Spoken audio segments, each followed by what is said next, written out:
Tunga tuku pe ha whawhetai. O whamaro ke o tua mawhi. Kene kei whakakau ki tau tolu. I mo ui o tau te au sia mai ai e whiafkoen. Ia neongo ko e whiafi whakamamahi e ni ke whamiri.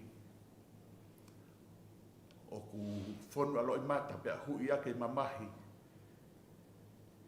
He ofa mamahi o e tai whie mawai. Tau tuku pe gloria mo i whakaapa-apa. Ke o tua mafi. He koia pe na ne fuaki. He koia pe pune toi to'o. Atua hene whakatapu ki he whanau mo i whakamako puna hou eki.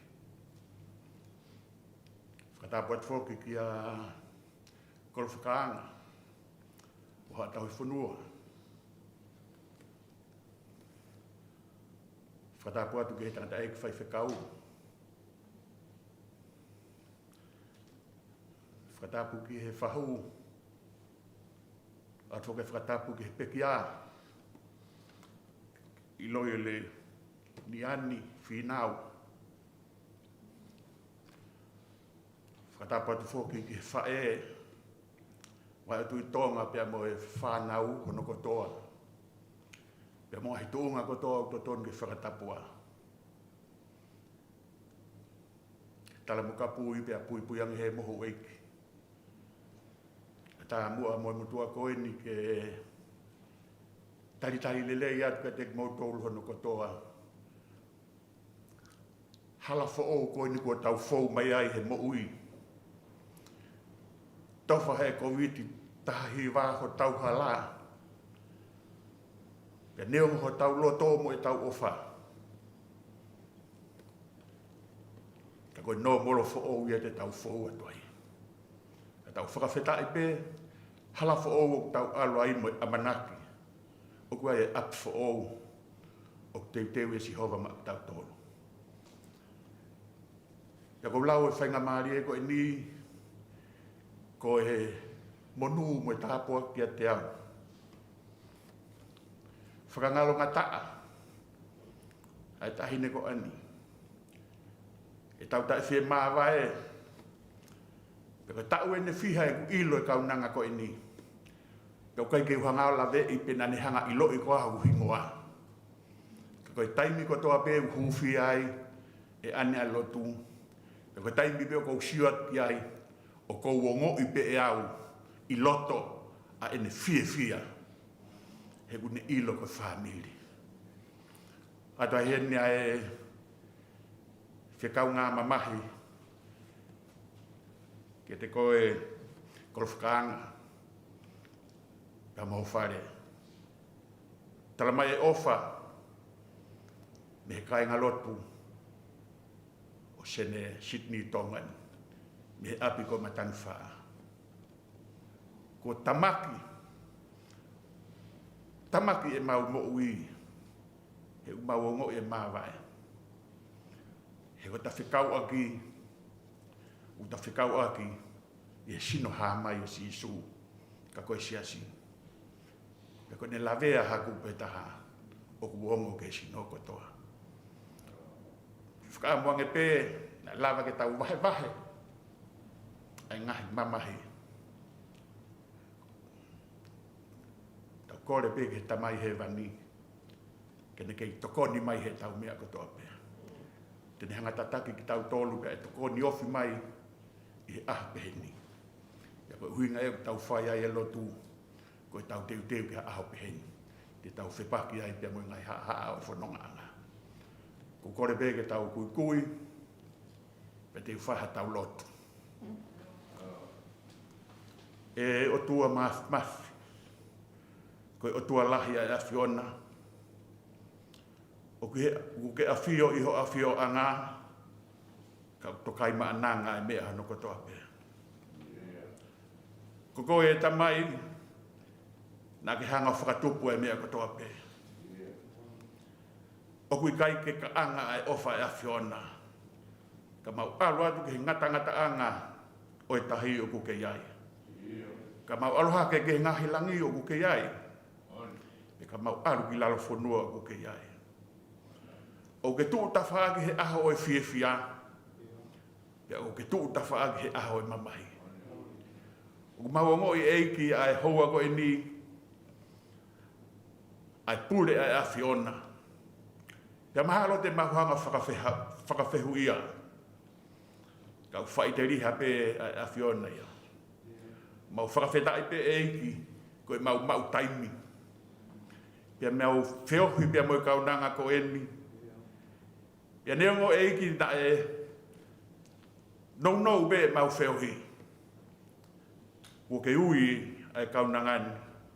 Kau mau whakawhetai pe o tua. Ko e ofa e awhio kai ke whiri mana ko.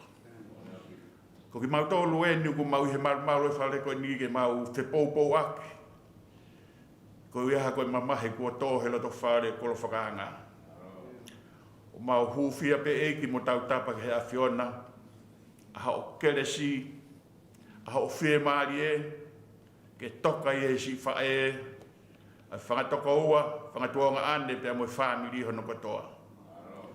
Koe ke lawa eiki ke mau hanga hui ho mau mamahi, pe a tuku pe ke mau tangi ho mau inasi pe ia he whanonga anga. Kako mau kore pe eiki ke hanga whakawhie maari e i pe ho mau loto. Hange e koe tala si su, ki hene kau akonga. Oua e mamahi ho mou loto. Tala si su ke whetukutuku, ai nau whakakau me ngahi mea e hoko. Ngahi mea osi o taimi ko eni. Ka mou tui ki he tamai, tui whoki a te au. Whetukutuku e tau toka ngā ke ngahi mea loto he wani. Oki ai api masani, oki ai mai mo e palomesi. Ia koe mau kore ia eiki kai aha aho. Ko mau fou atu he hala ko e ni. Ko mau tau mo fe unga. Ke mau no foi ai api ko ke teu.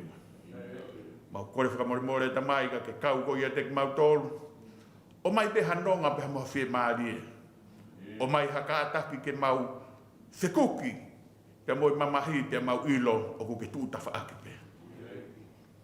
Ka mau ka fou i he vai o ku ke iai. Ma palo atu i he awhi o kuke iai. Pia te tau fau whakataha pe o ma wau ai he kuna. Koe mau lotu ui a tamai. Ke kau ko he mau mea kotoa. Whai tā apua ki mai a e whiohi angan. Kata eki whai whekau. Pia mo e amanaki ke tūtō i a hao whorwhora ke hoko ko ho mau tanmaki he whiafkoin. Ke hifo mai ho lau maari e o kau i a tek mau tōru. Mau kore nea klaisi ko mau whakamo ui. Amen.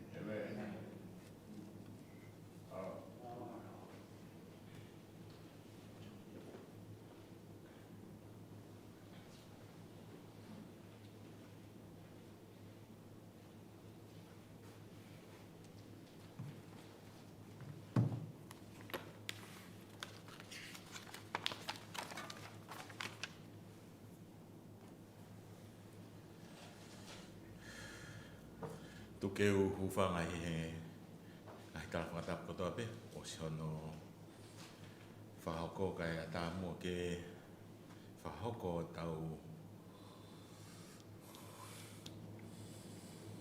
pōpoaki o e whiafkoen e tau kau whakata i he whakamawa e pia mo e kaunanga i lo leiniani Finau, kuone lea mawai mai mo ki tau tō. Pea i he weekend ak whai ai i he wikosi e whai lotu whekau aki pea mo e whai lotu whaamiri. Nā ku lea ki ai e lea koe ni e mahu inga ia. I he kaunanga koe ni i he lotu i he sāpate kotoa pe. Pea nā ku tumutumu i he hangai ani o mau e hingoa e taha kotoa pe kune huwhia ai whare lotu. Pea wai taimi nihu ai nihi o kunau a ahi mai. Pea o se hanga ahi mahina pea nau toi a ahi mai. Pea whaingata ki he tangata ki whaiwhikau ke ilo pe ko hai ho nau hingoa. o ko fia he laki whakarea ani pia te utoki ilo rewa hingoa o e kakai ko ia ke whai hono taritari ki nau toru ki he siasi. Ka o ku wongo ai mawai pia mo e kaunanga pia ko e whanonga ia o tau whai he mama ko ni. Ko to'o pia e ka veinga ko ni ki mei he wholofola. O ku tui pe e aunga ki he asperi ala noni pia mo e whamiri hano potoa pe. Pia ko e ka veinga upe he mamahi mo e amanaki. Mamahi mo e amanaki. To'o ai popoaki mo i ka veinga e ako ni pia me he tohia paula ki he kakai te sao naika. Ruak te sao naika. Wahe whawe staha tolu. Pehe e he wholwhola. Ka wikai ko hoku loto ke mouta e ilo e kainga. Ko hiko ki nau tolu o mohe. Ke oua na mou mamahi ia o hange ko ni ihi kehe o ikai ha nau amanaki rerei. Ko e kawei ngāini ki he whiawhini ki hokoia ko ha poupou pe i he tauwha o ku tō. Ko e to oia pe me tohu ki ona paula ke tau mamahi pe pe moi amanaki. Tala mai e he wholawhola heni pe he paula o kai ke loto ai apostolo ke tau tae ilo ke he mea mahu inga koe ni o e wholawhola.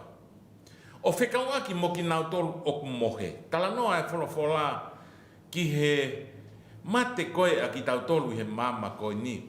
O uia koe mohe.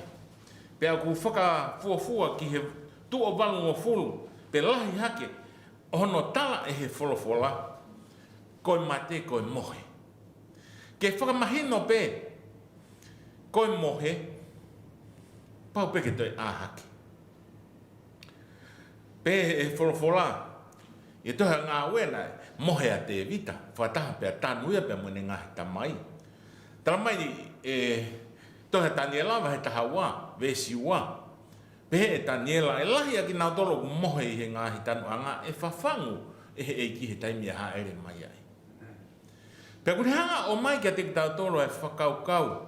Ko e ni, ne ongo ko tau na tula whakaitangata ke tau mamahi. He wia e mawai. O wea e sea o he kai ki ai hatoko taha ai. E iai ai, taimi o ku te whie si oi mo tala noa. Kia ani o kui kai ki iai. Kau tala mai pe e he wholawhola. He tau mamahi pe. He o ku iai ai mawai. He kafo ai mo ui. Kai oa te tau mamahi. O hange ko ki nau tolu koe o kui kai hanau amanaki. He tau mamahi ki tau tolu e mo amanaki. Koe ngahi o wau koe o lotu. O ku iaia tau whaia e ngahi birthday. Na tau hanga whaia birthday o ani.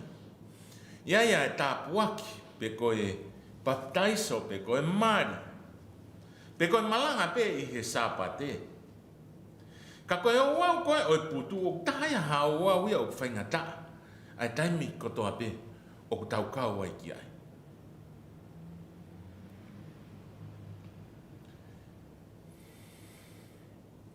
Ia tohi au rak te sao nai ka wahe wha. Ai vesna tau lau o to'o mea e ka veinga o e ahano. O ku pehe e he apostolo ke oana a tau tae ilo whikau aki moe mohe.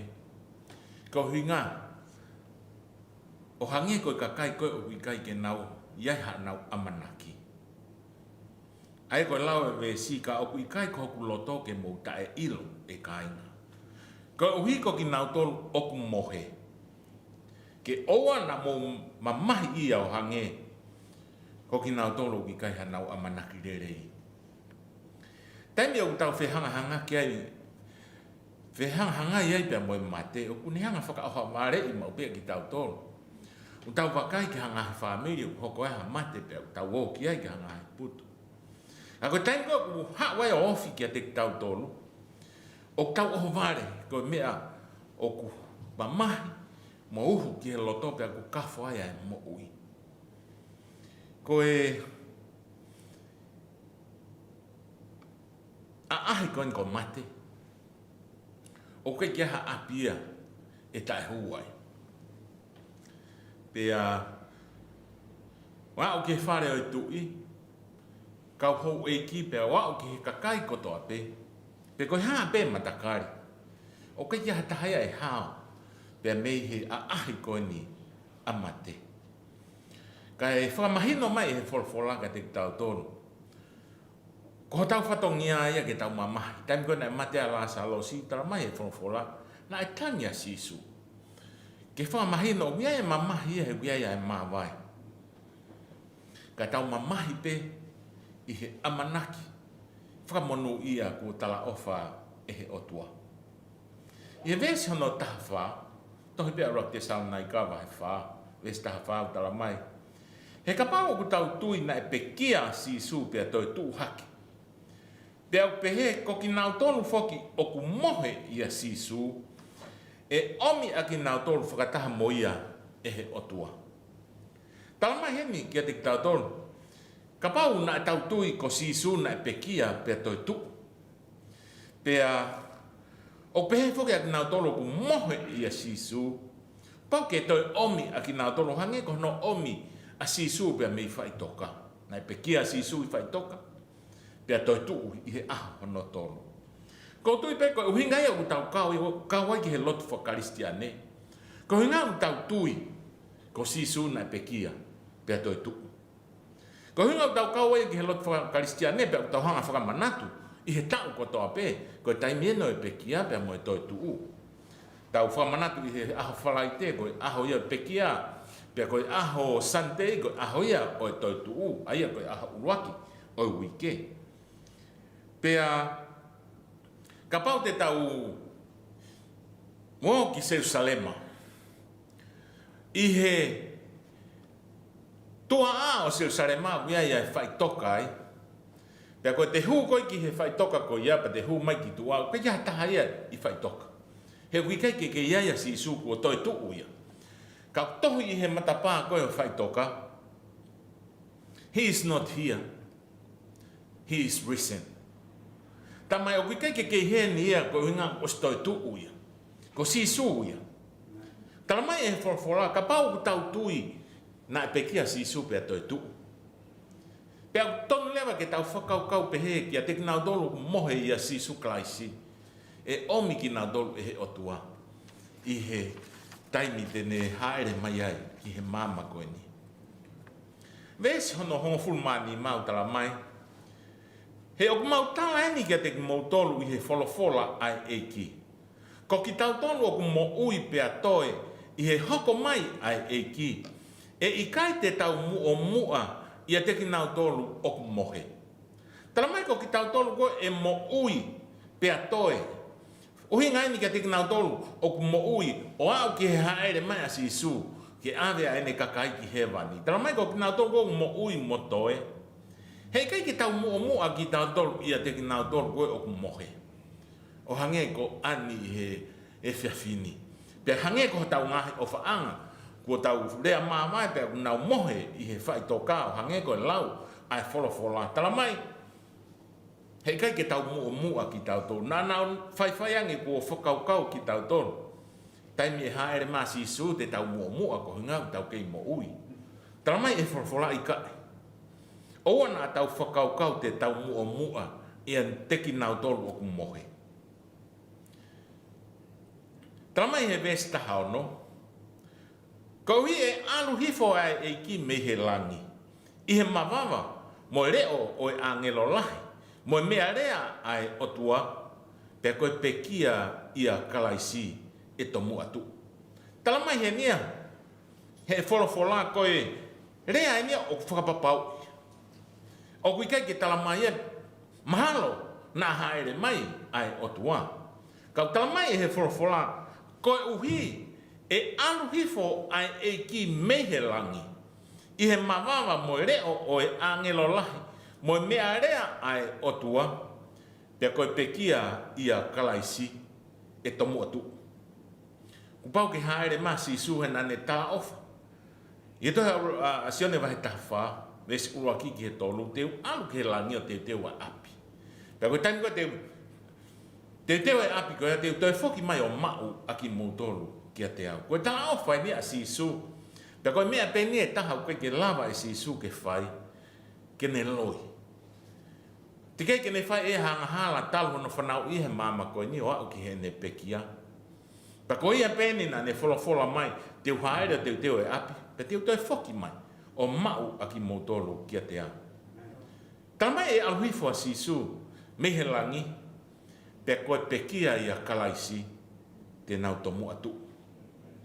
Vesta fitu tala mai, pe koe ki tau tolu o mo ui motoe, e to'o whakataha, mo ki nau tolu i he ngahi ao, ke whakawhetau laki ki he eiki, i he ata. Pea pehe te tau i he eiki, o tae ngata. Tala mai, taimi koe ni, e haere mai a eiki pea mehe langi. Koe haere koe ni, tala mai e mawava mo e reo e angelo lahi mo e mea rea ai o tua. Tala mai he tohi whakaha e sio ki ai e fofonga kotoa pe. Koe haere mai koe ni, koe haere mai e longo a. Tau whanongo ke ngahi mea rea o tau whanongo ia i he mama koe ni. Whewhe na e mea rea ai o tua.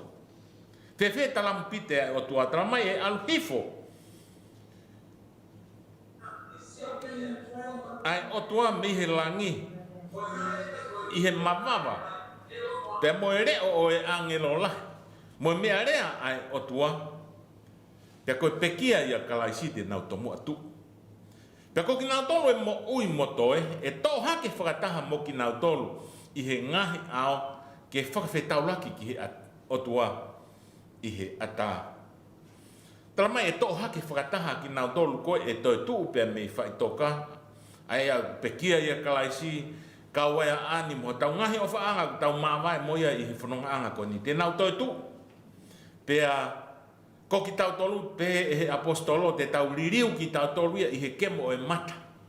Me he sino auha koe ni ki he sino hawa. Pe e tō whakataha ki tau tolu i he taimi ta tau pe.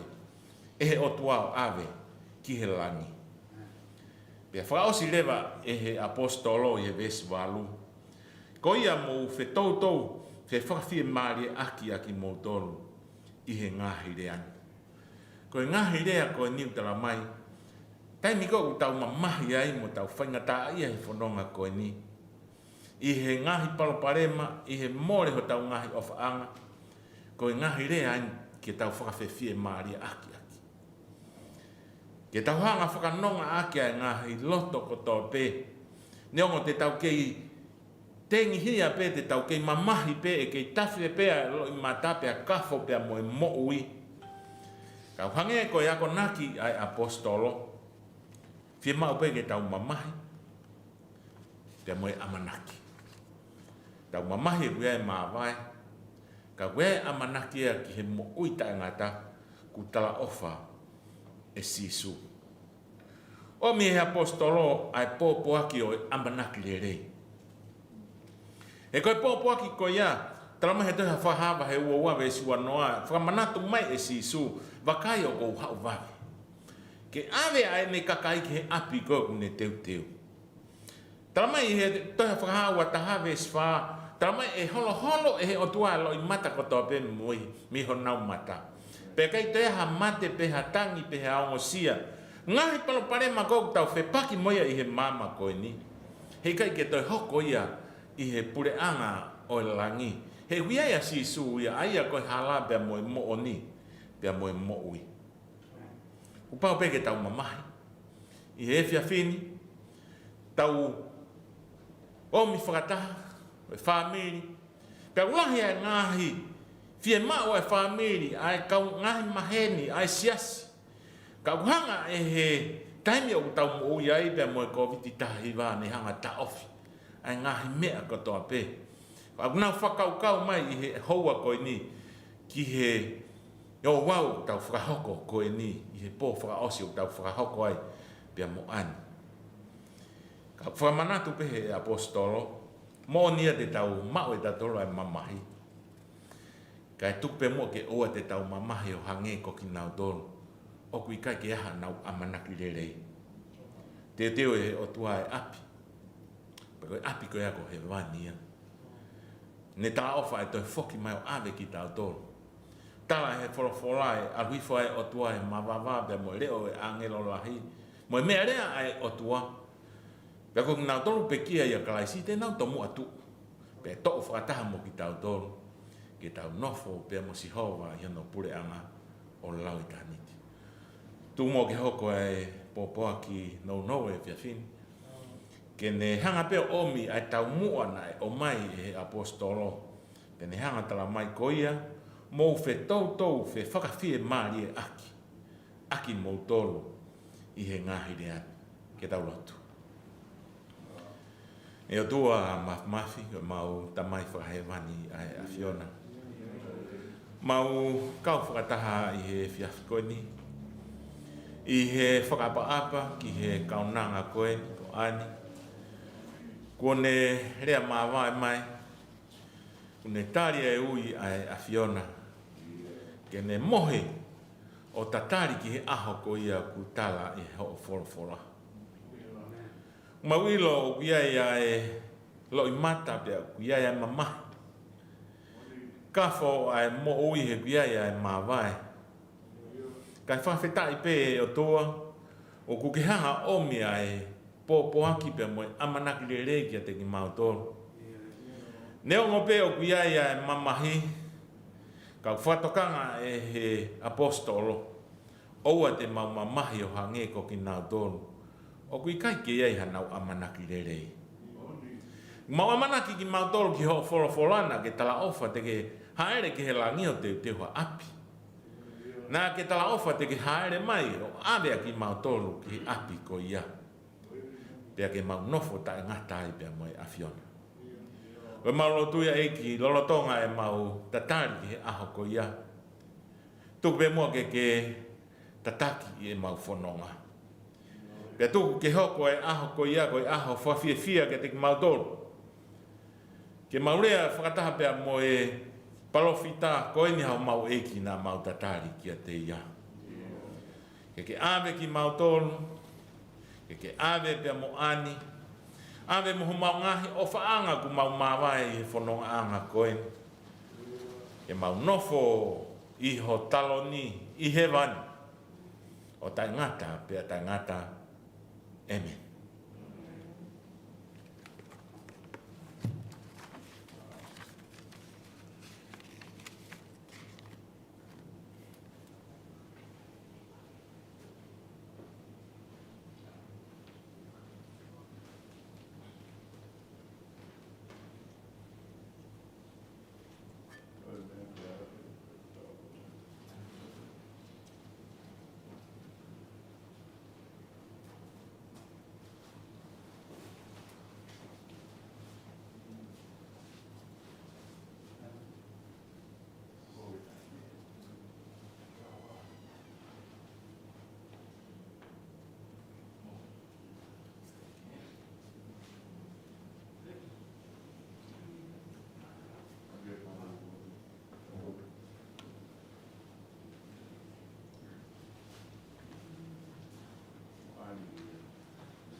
Mamore more atu. O hi koe tuunga ku iai ai mahaki whakaauha. Iai e kakai ku hana toro e whatongia o i kawhini. E tupe moa whatikau ke u tala mo fua pe. Mono ia e whai tala mo fua. Whai pe lau lau. Ko ke whainga maari e kundi ke u whakahoko atu. Whakufungai e whahou. Asperi, Alanoni, he ke whanau, whangamanga puna, e o whamiri a whakamalo to hounga. Ko hewa e whemea kakoni whalau maari e kuke mea mai moia i he whiawhi whakolo koeni. Ke whakainasi aki, ai loto whare mamahi. Oi mooni. O hake ai te au. Ke ne veu ki ho mau ngahi loto mo i mau whakakau. Kai whawhetai te mua ko si howana ne whaki. Te ko si howa ku mawhai ke ne toko atu. Whamano lahi atu tangai ki whaiwhikau. E whenea tokoni whakalau maari e. O e whakanonga ku whai ki ho mauro to whare. Mōni whau e mea ngā ke mea aki. O hola ho whewhine. Aroani. I kai he mauto e ilo hingoa e whamiri. Nā moe siasi.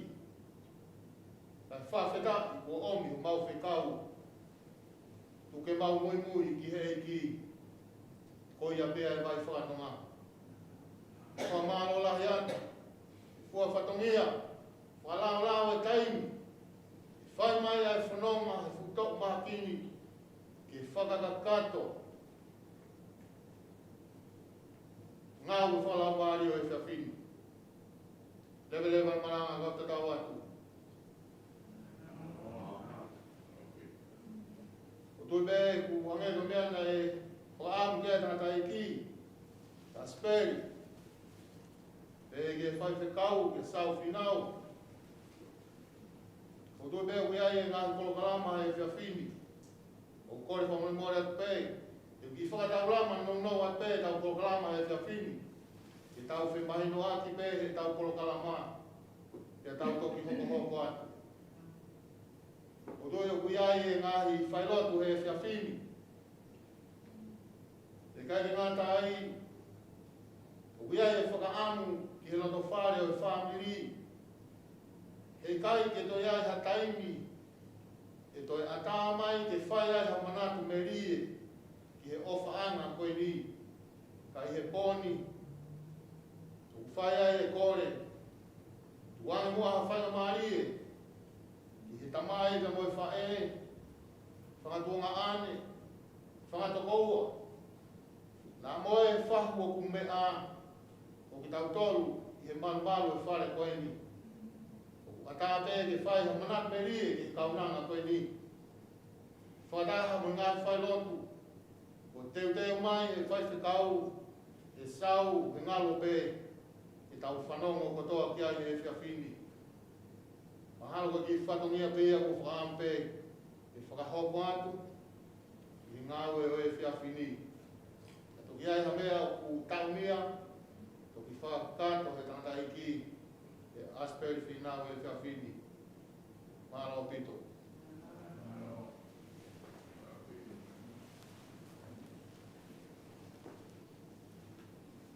Mori pe. Buat dia masyarakat boleh tarik ke kau, hok mau ki patungi apa ki kata iki tadi, kalau ada hok tu prokalama ai.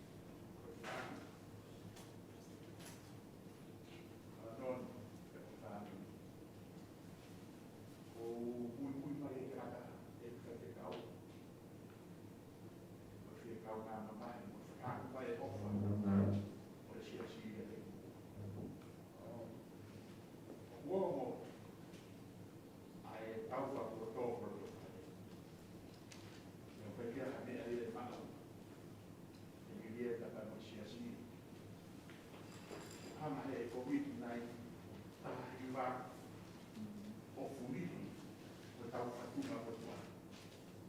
Ia ko kore whamore atu ka pau ka mata tua e fotu. Ia mo masuwa ka ukai ke uma ke fotu ko masuwa. Ina kai ke hoko ta family a te koula a te musima. Ngere na blave ya nai. O tau whakaru maru o te sino ka mai o tua pātuna. Ko kai kaha mea e maka. Ki koini au si fau faua.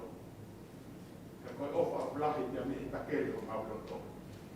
O whakaapno ke te e ala noni mau ilo i le te a te una.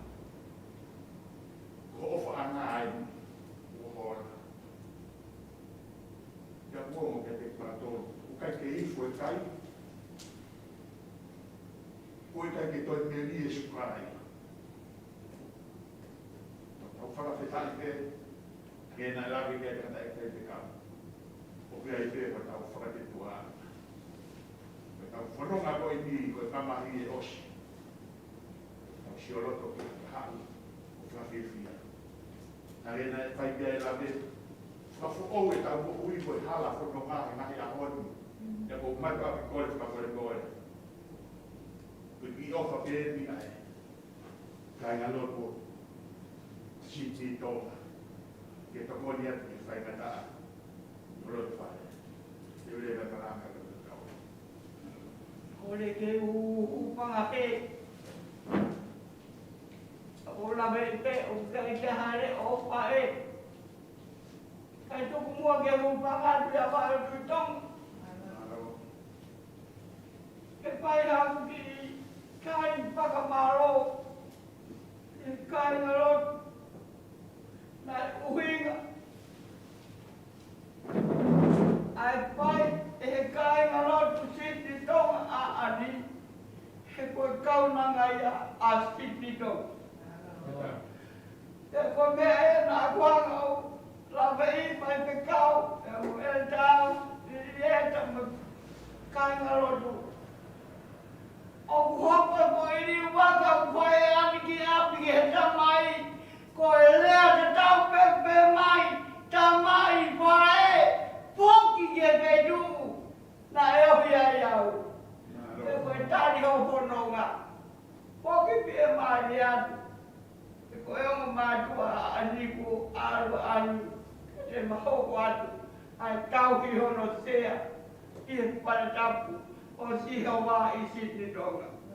Me tāri hauko tonga e au ni, whakapoki, ai mo uige peitu na e ohi ai ki kaunanga. Te ko e mamea opa pe te mamana tua ai, ko e ne manako ke e la mua e rotu. Ke mapoki e whakamanatu ki sea ko ia. Te kua maroto te tau. Ke mapoki. Ke whai whakakakato. A tangutu anga o ani he rotu. Ke ko uhinga. E mawhenga tupai pe kau ka tangi pe. Whenga atu kia te koe mwe kai ka rotu. Koe he manga ui roi. Na e talo mo mea ia ani. Ka maka tuai mei tuai mautawa tua siera mea ani ai la kempa he sea mua. Ka koe na kohiki e rotu ke petu. Na manako pe ania ke noko he sea mua i he sea se apitu. Ko e mapoki atu e whakakato e sea ko ia. Nui ngā koe mamate opo ke he maki i mahaki. Mea mo pe pai pe kau. Ko se bagi bagi ko yang pe whanau kato. Ka koe mamo ui pe ia. Ka koe ia e whamaro. Malo mo mana tua si matawani. Ka kupai ani a he ne pulau. Hai ukama kia ki maua. Ke mamana tua pe tu. Na e lata ki ai. Ne vere mai malang ko katawat. Ko mai tu tonga pawa. Malu, malu. Malu api lava. Ya. Atau api. Foto. Foto. Lava lu la tu te. whakau, ai tāma, ai whakau. Dai pia wauka, nai apa ni. Jadi pau peku mata, mai honga mea te whai. Mahina i tolu, paru te wha, noko pe e para maki. Koe whe whakasi o te mahina o wha, o mahari, e kai pe kai na tau. Te kau lewa kau tau hia e ai maki heke na whandu kamanoko. Te ko mahari, te awe toa na e o watu, anoko pe. Vai ku te tūtūni ki te kāna ko mahari koe kau tauhiri. Te kau au ke whoki api. No pe ala noni. Sai ania. Ko o tua na mawi ai kuo, sai au pito ania. Te ui ko kua pe pia tā, lele e mai na ona wha. Koe mahu e tāu. E a tāma e ani e ahu mōni te. Ai e ospene te asis patama noi. Te nā mai te whituko whakake ake e, os mahi na whituko ia. Ka whoki au te teo. Tana no pe ke anga e kulau ai pe whine. Ka kongi ko ia. Kai ke mo hea ko te pa mau ki vewe o whao. Pong bebo alo ko te mau ki na whao ia.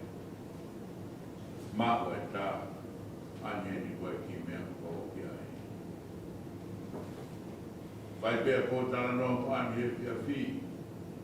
I wānai, ko whai e pōpō aki i kurunai. O se tolu nai pe koe eofia wha. Mau e tā koe ni. Mau whituria. Wānau, o ki maua. Kulau e whiwhinea.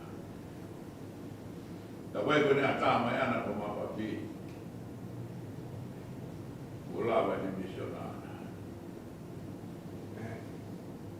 Tangi, kai e u ko mamai.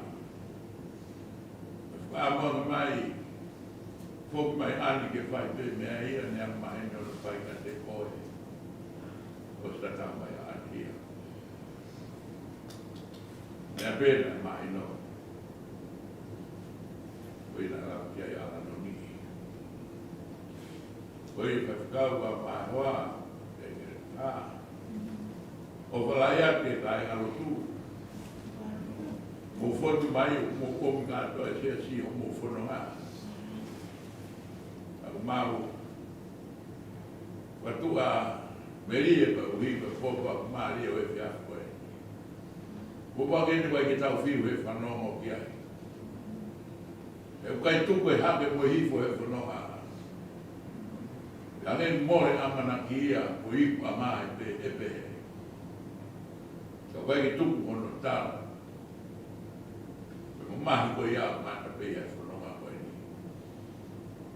Ka koe nau tolo, nau toa te nau kuna. Ame pe koe kuna siso. Ko maro ahira te whafukau, hau pati ke lai malo tu. Ko ngā ia o pito e kilo tu whare o ani, kilo rei ani. Mata atatai. Nai tuku pe mea katoa ia ani ia. Ia kumoto. Koe ai ko wipe koe tuunga koe koe tai mini. Koe tau maroro pe tau turu he pōni. O teu ki e whai ki mea whai ko ani mono tai mi. Koe whai katoa pe a e si a si. O wai ai kukula harama pena e ama he e whakau, whakau. Koe toenga e whaamiri te nau mahu mai. Lahi me whoke whenga mai ka whai ke lava mai ke whakiro waki. Wai e mea whai ka mari e te nau lava o mai. Ako kore whamore more whea whai kau, mari whapi api e mau. Koro kalama, ngahi koro kalama mo i taimi whai ngata a. te po ua te pene me ula ki ai ai hoa. Te whiala. Fua maro la. O kwa ki. Ka uma lava mai ta si e ta. Wa wa te ma ofa ke si. O pongi e fai fa. E ke ka ani ko to me na tau pe. O te vete ko ki fa na kwa e por kala ba pongi a ko e pa tau. Alki mai. Ke fo ba ba pe pe a to. Ni dono fa. Ka ta pe fo ro. Ko ki ta no pe ya ki na fo no a. Fo no a pe.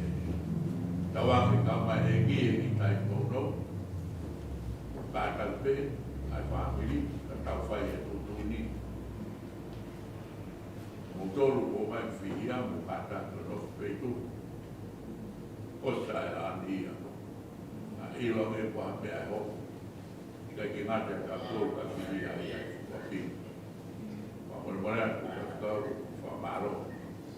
Maro la ka pi ka me ka pe. Ta ko ki fa ka. A mo bongi pa osi. Kai wa pa ki kai no tu la. Ko ai la ki la. Anga pe ta pa a do ai ko wi e vi lava mai ta kina ko to e ki ma do e ta fai no fino to mai ta lo no fa ta no fa ki family a to alo fa di be ko ma wa le ki lo fa o mi aquí a mo ro mo no mai e wa ka te Kuai petu e tau me amu whao e au. Anga pego e nake, ame tonu pego e ki ai. Tonu pego o pāti mo. Pāro au pito, au pito.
So o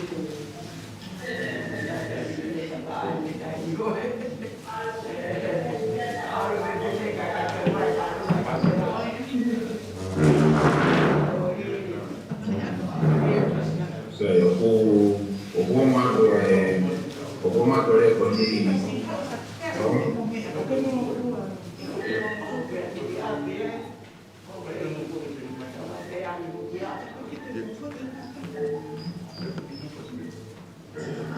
o mato be O mo le le mai.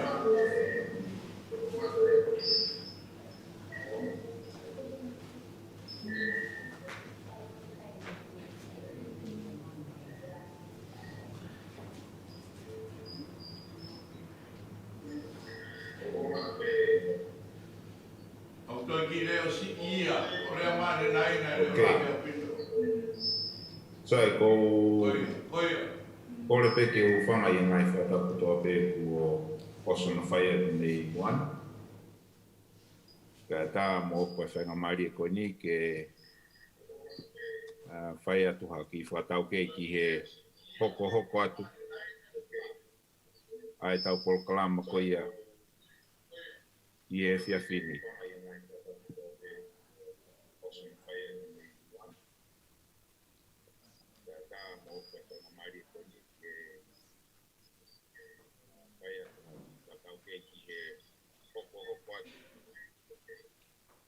ai tau por klama ko ia e fia fini o lo tonga taritari ai whaiwhikau perikani ke ne whai tau whai lotu ko ia i he pewha whini, pe ko e hiri pēa e ku whahoa koe ni.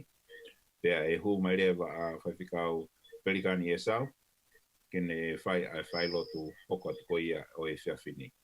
Pēa te tau lere pehe ai pē, kai o rewa ku o osia e tau ngahi po kalama. Whaiwhikau perikani ke ne whai ai tau whai lotu ko ia i he pewha whini, pe ko e hiri pēa e ku whahoa koe ni. Pea e hū mai rewa a whakikau perikani e sau, ke ne whai ai whai lotu hoka ko ia o e whiapi. Pea te tau lere pehe ai pē, kai o rewa ku o osia e tau mahi o kalama. Ai oki feedback ai mea, ai oku to moare au e patok whanongo pēo ke kurea o kungo mai ko ai e koe hanai hono ina. O whapea koe ke pehe a taimi e hu mai ai ngahi whai lotu ke he.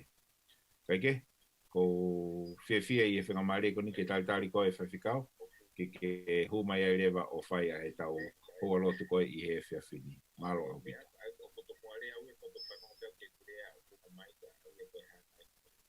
O whapea koe ke pehe a taimi e hu mai ai ngahi whai lotu ke he. Kaike, ko whiawhia i e whangamare ko ni ke talitari koe e whawhikau, ke hu mai ai rewa o whai ai tau hoa lotu koe i he whiawhini.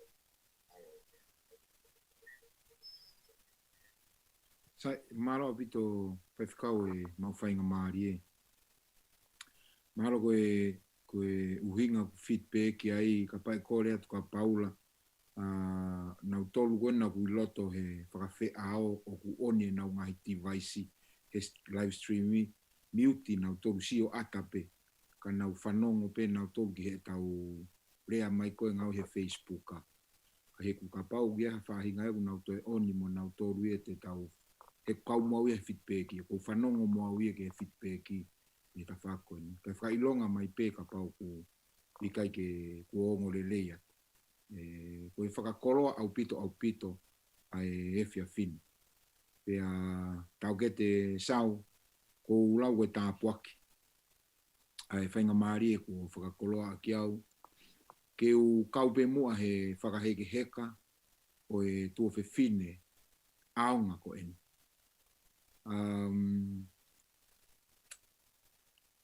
Kei ke ula wau ke u whakamatala. Ai mawha tuki ki he loto. Ai mawai pe amo e tua whiwhine. Asperi kau ma aranon. O ku wongo ai mawai. e nei kai pūri a mo osi ki a verenga. Nei kai pūri a mori a ki mo ui. Koe uhi koe o whaangani. O lau tāpua ki wa mok whamiri he hoa koen. Ke u lawe atu e whakaheke heka whola o ani. Pana unofo pe o lotu pe mo a naua pe. Ke u maa whawhainga maari e pehen. Ke u kawai he wahe wahe. I he whakaheke heka o e wholau. Au kutua whiwhine o whaanga ko eni ko ani. Mau lolotonga i he saute he taimini. Koe mau apitanga kau whaiwhi kau tonga siasi aho fitu. Pea mau mai e whakarea pea me whaiwhi kau. Ko lotu peke e ki ke mau iha wheitu e mau ai ha reception. Ke ulawa wahe wahe mo ki mo toru whamiri. Ke ko ulawe i e whaingata a. O ku whakangata ki tau tolu. Koe pure ia o natura. Pe neongo e viviri ho tau loto ke tau whekite ngaki. Neongo e amanaki moe tau whakaamu. Ke tau uma whakaosi ki ho tau ofangani. Ka koutui te tau ahi whakataha pia moe pēteria ke. Ke tau ahi ke taria. He kua toka i mananga a Sihova. Koe tau whono ngā oku a ana peia. Pe kua tari he tua whiwhine koe ni hano ui mā oni. Tau whakawhetai pe ki he eki. Ko malo ke whainga maari e pe kou muiaki he whailotu ai whaifkau o sene. Ko malo atu whaifkau. Kono whakamanatu mai ke he whamiri tau mamahi pe mo amanaki lerei. Koe tahai whakakaukau mahu inga au pito ko whotu o he whaifekau ke kamata ke tau whakaheke heka wholau. He koe taimilahi ku tau amanaki pe siwa. Koe hiko tau mia ki tau tolu e mamahi. Ka aku whakawhetai o ku lau maari e. Kono whakaanga. Kau mawa o tutonga. O ku whakawhetai o ku lau maari e. He na e tanu maki pe e he otua e tau whono ngā ke ahu peheni. Ke tō mai a e awha, ko hai ho tau ngahi maia, tāwane whakamau o tau tuu whakamakatu mo tau whare, pea i kai hola wha. He ko Sihova o tau tauhi, o ku kei sātai peia, o whiunga mo tau waiwai. Mua ke whaihaki waiwahe hoa koeni ko kore pe ke taki mua pe mua i he lotu, kai toki whaiha tau waiwahe i he hoani, ke tau lotu. Lau maari maani oni. Mauno atu ho fofonga o wha. Mo nima alamai te. Ke alamai ki ho mauloto o mie nonga pe mo i fie maari. Pake whakakoloa ki mautolu i ho o wholofola. Ke hange ko halolo ku o huai ki hatahi o ku hou. O whakatotoka e meri no. E whakaheke heka wholau o ku mauwhai e pōkoe. Lea mai apa ke wholofola, ka mautari ho tataki, ia sisu koe alo, ka ko mau whamo ui. Amen. Mana koe loto whamiri he pōkoe ni ke whaiha wahe, pea mi he tohi a apostolo ko Paulahe ne ipiseri ke siasi kolose. Kou manako kanta ke siasi Filipai, o kou manako he whakakaukau ko niko e uhiko e kuwakai ke he urunganga o kutua whewhine. O ngai ipiseri a Paula whamiri o kuiko ipiseri o piri sone. Peko Filipai ko tahai o ni ngahi ipiseri, mei he piri sone. Ko ipiseri ki kolose Efeso, kau mwene ipiseri ke whakatau taha, mei piri sone. Koe hangeha ne walo ki i o e furihi o e tauhi. Ki he siasi. Koe ne ipiseri koe ki Filipai, o kou maari e ia au pito ai, pea kou tui koe whakapatonu eni i he mo ui a ani. Na i kai malo ki i he apostolo ia Filipai. Na ne whaka malo ia i ai whakae ai Filipai a ene ofa. Te utara no beke ki pio ka lafi no au pito peo Filipai.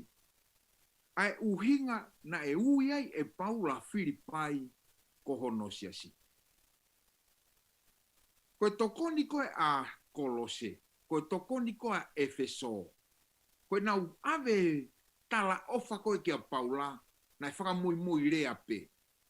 Hange koe tawanga mahe ni, kai mea ku whakaheke heka ai e olo waha, ke folau ki lulunga, o ku tuu e whamiri wafu o ui atu ke he toko taha folau. Pea tala atu kia pita ho mau ofa, tala ngutu pe. Kau te iai pe mo e whamiri o ku ikai ke whekau mai, o ku uta atu pe puhasipi ia. Ave atu ena ko e mau ofa, kia pita ki o ua haa whewa no muka mo whewhua. Whanonga mai, na e pehene ofa ia Filipai. Na e ave e Filipai ia kia Paula, ai mea ko e nau tokoni. Pe ku asi hai tala noa e Marie, na e lata Paula mo ene anawa, ke ngahia Filipai ko hono api. Kono whakaanga kau maa vai tui tonga. O kou kei mana tui pea Samaritani lere. Pena aku latai Samaritani lei, ke ui ko hoku api, ko uhinga ko whakawhea ngai, nai whai he tuo whiwhini koe. Nā ku lawe ki whai loto atu ki mua he whamiri e whakakaukau koe ni, nai kai loto a ani, ke whaumaha whai whekau i hono api, i he lotu, tene tae whakaho ata ene ofa. Pea kou lau tāpuaki. Nai mauai hoku wala fo ou, nai mauai e ku totongi ako, nai mauai e ku sū. Koe uhinga, he nai whakaho ata e ani. Nā ne whakaho ata mai. A ene ofa ke kau taula e ki. He ene whaki. Kou whielau mi he uraki wahe pē o Filipai. Ai vesi ni mā o ku peheni hono whakarea. Koe uhi ko o mou kau whakataha i he ongongo lelei, talu mi he uruaki aho o a uki he. Whanonga pe whamiri kau tō atu pia we ulunganga totonu koe o ani. Pena i kai ke mei ulunganga pehea ani, kana i tae ounga e ku tamaipa mo e ku whae. Asperi mo ala non. Nana ngauhi hona o whewhine ke whakaho ata peheni a ene tauhi. Vesi ono peheni ono lau. O kou ilo pau ai mea koe ni. Koe uhi ko ia kone kamata ai ngā ue lerei ia teki moutolu. Tene whakahao ia o au ki he aho o si sukalaisi. Nei kai ke malanga ania. Nei kai ke hiwa ania. Kana e whai e ania mea uto e mahuluan. Pea koe mea nei whai e ani nei mahuhuhu ia ki e loto o e taha kotoa pe o ku whetau laki pea mai. Kou lawe he ku laki whai lotu, lahi au pito e ngahi siasi, i tonga, lawe ai hoku siasi misi pā, na e tokonia ang. He kai ke puri ke he whai whekau o sene, kai ngā loto o sene, ai ngā ue leleia ani, he tanaki koe uhi koe whare siowa. Whanongo mai. He taimi la he ku tau whakakaukau koe laka ngā, koe fua whatongi a, ai ngā uelere. Kako eni. Tala mai he apostolo. Pea koe uhinga ni na erea pehe he apostolo ko Paula whamiri. Koe uhinga ni. Ai ku ase vesi wataha. To live is Christ, but to die is to gain. Mo ui ia kalaisi, ka keka mate, koe fuu whakakolo ala. Ani, oku I kai keu mau he pōko ni. Keu hua aki. Na ake mo ui ia kalaisi. Ko ho'o peki a koe whakakolo ala. Marapeo ke mea mai family he pōko ni pa ke whehui mai whai whekau. Ne whakakoloa whewhe peki a. Mou whanongo mai. He ko hono whakakoloa e. O kou pore hono manatu. Koe uhiko ani. Ke whakamo ui hono sea I fōwingu. Vai o tuitonga. Ke whakamo ui hono sea. Ke whanongo mai a Keirini. Ke whanongo mai Arieni. Ke whanongo mai Asuri. Ke whanongo mai e whanau. To live is Christ. But to die is to gain. Mo uia ani nai osi kia verenga he ngawe lerei. Ka kua pekia ia. Koe whakakoloa ki he family. O kune whakamanatu ani. Te urea whakataha pia moe apostolo ko Paula. Kua ke tau e tau lerei. Kua ke lavaia e whakapuepue. We ngata heni. Ka ke huko e mau hopare. Ne osi teu mo o talumi he ka mata anga o mamai. Amusia koe ani. Ne mau wakai tonu ki ho osi ki a verenga. Nai kai te ke lau ho foko utua. E kou tui ka pau ko rieni na e taki mai e alanonimo asperio foko tuu ke kore aki e toko ni. Hei kai te ne kātaki. Kou tui ka pau na ko keirini. Peko ereni, na e whokotu ke kore ake toko ni, na i kai genau kātaki. Ka na e mari pea animo silongo, he na i kai whaia maana.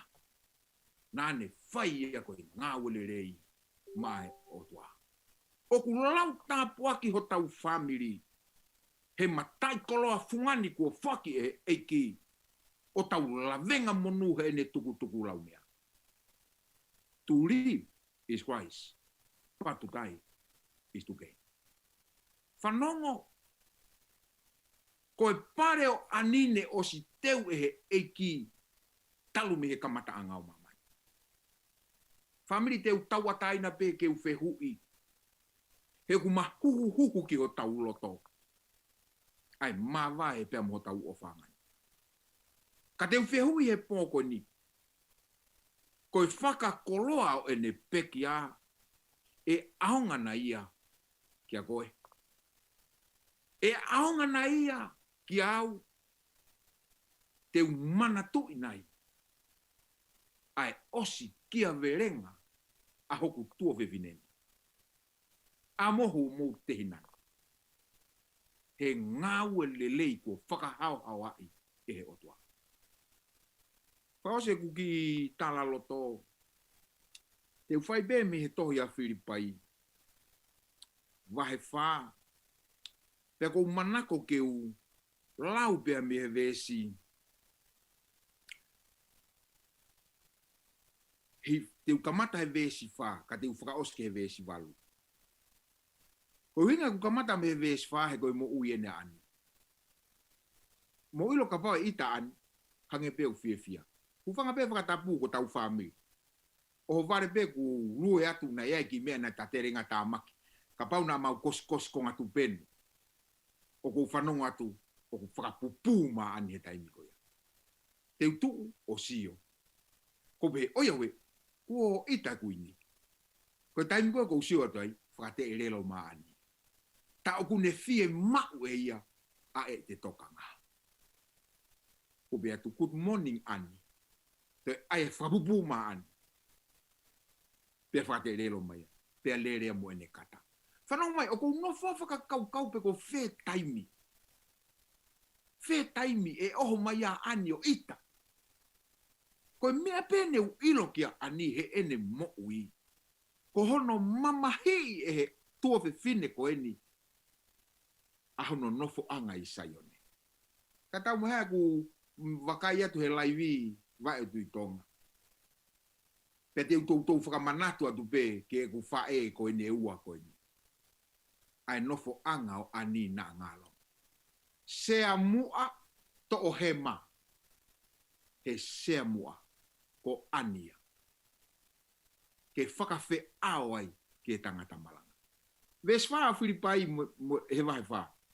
Fia mau pe i he eiki. O koutou pe he.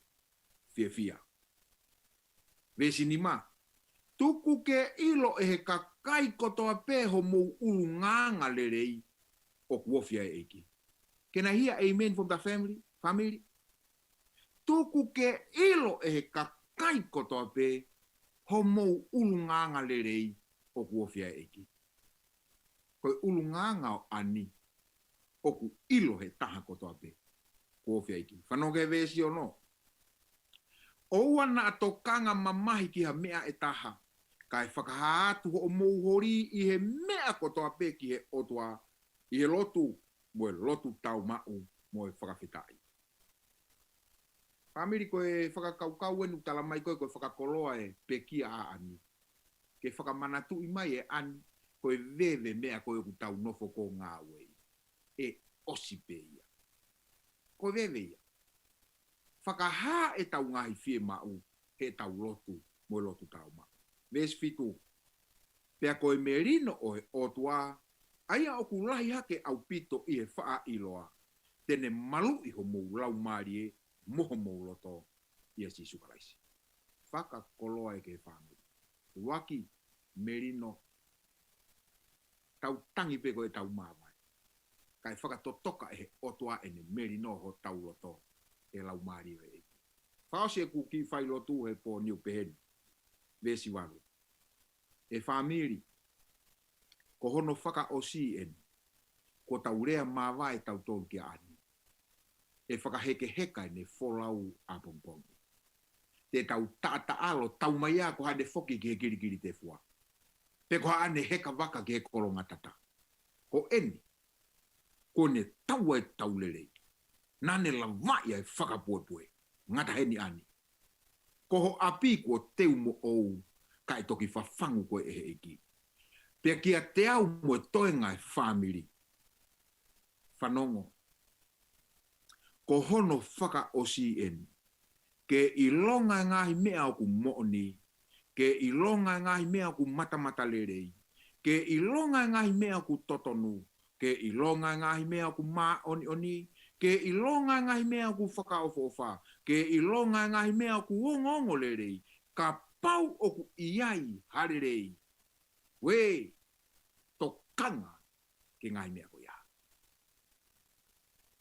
Ani, folawa, kou mate he ofatu kia te koe. Whaka amupe, e ku wha asia tu ke whetongi ai ke irini mo e reni. Saipe ko rieni ena. Aho ulunganga. Ho i kai ke loto ke utafoki o alu tate ke tae whakaha aho o ofa. Io e holo e otua hoku loi mata he te usio kia koe. He ne foki mai he api ko teu e eki. Amusia koe ani nai pau te ko tohi iho hingoa e tohi moui. Ofa lahi atu. Ofa atu alanoni. Ofa atu asiperi. Ofa atu family. Mana tu ieni. To live is Christ. But to die is to gain. Ko pekia ani ko whakakoloa ke whakamana tu ia sisu e family finau e pōkoe ke tauloku. Lau maari e maani oni ifo pe mau feo hi neongo e mau tangi. Ko melie ai mea ia nai mahi. Vovo mea kukona. He mau wakai ki he ulunganga e awhiona na e whakaho ata mai ho mau ofanga. Lolotonga e mau whio. Mau kore nonga mo whie maari e ko mau mawai. Ka ko whakawhetai ho mau lau maari. Mone talai pēteri ake. Ko si hova nane fuaki pure pea si hova ke moi. Mau momoi atu e hao whangani, mau momoi atu e whanau, mau momoi atu e family, mau momoi atu e tamai bea mo e whae. Mea ku mau kore e pōko ni. Hange koia ku whakamanatu e ani. Ke no aki mau tolu e mai a fe ofo ofani. Hei kai toi motuhi e whiri. Pea tulo e mau ngau e lerei. Ke whai e awhiona o mau whakahawai. Kaman mori lau maari maani oni. Whatoto ka aho no ngā mo fie maari e ho mau loto. Ka pai behe. Te mau fie maari e kotoa ia klaisi koe alo. Ka ko mau whamo ui. Amen.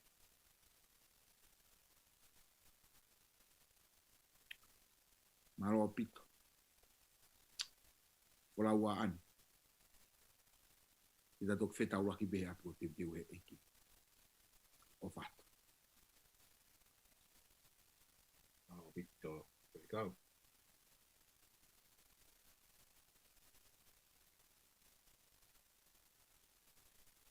Lea kia se au si kine whai e te wha malo.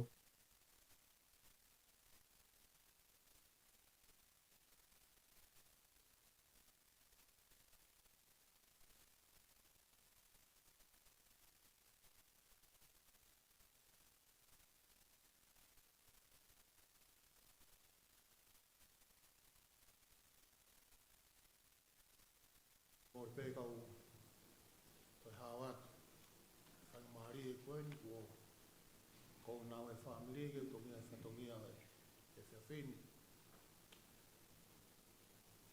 Whakatai lahi o kulau mari ke o tua. Kau he koe whainga mari e kone wha inasia ki tautolu he whiawhakloa koe ni. Wai whikau Perikani. E kai te uofo. Te wangego mea na ke mea aki. Kuhanga he peki ao whakatahataha i ki tautolu. Aki pe hono ulu ngā. He kai siwa e mau amanaki. He koe taha e ni e lau maari e. Nā ke whai hono tanu maki.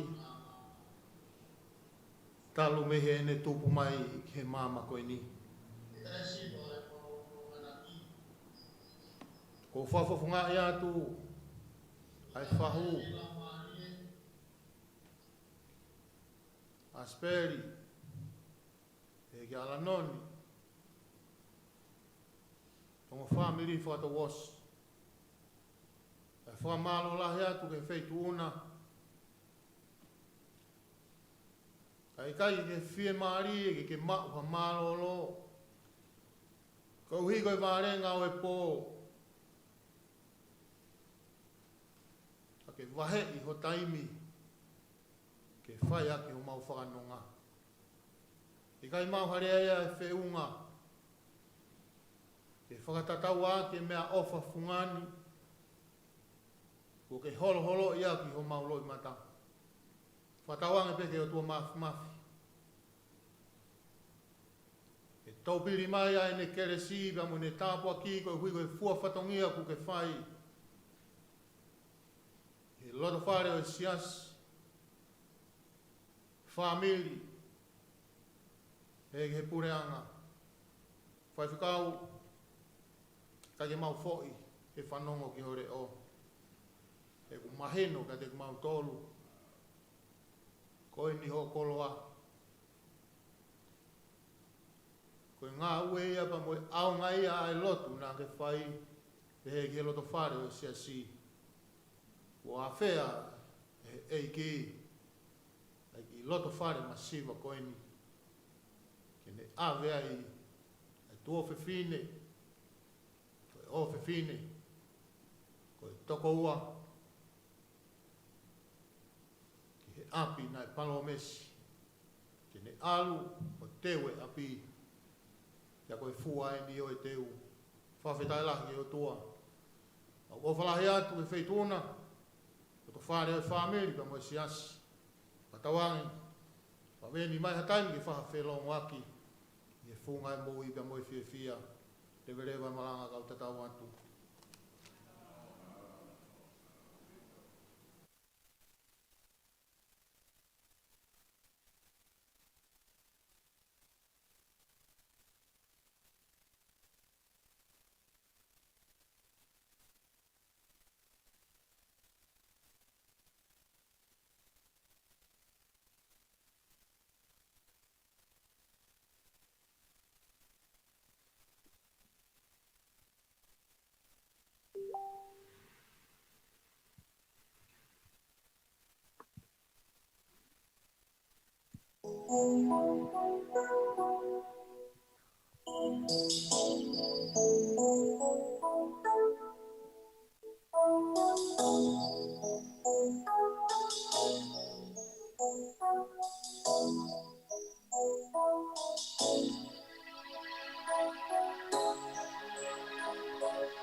Ke o tua mafi, whakatap ke whahu. Ka maro e whakatau whairoto ki e whewhini, so karo Perekani. Ko e whangato te i hirte e huma e tau whairoto koko, i ke hoko koea a e walu. Hoko e walu e huma e tau whairoto koko. Koea te maa.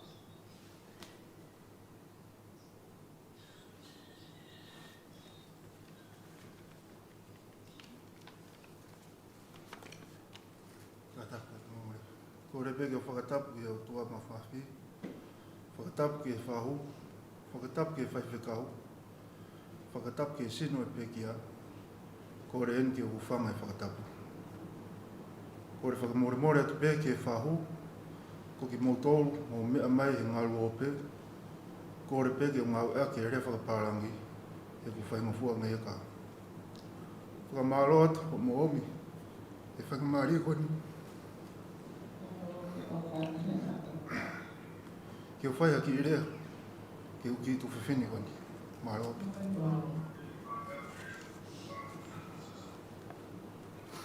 Hi everyone, malo lele, malo mo mai.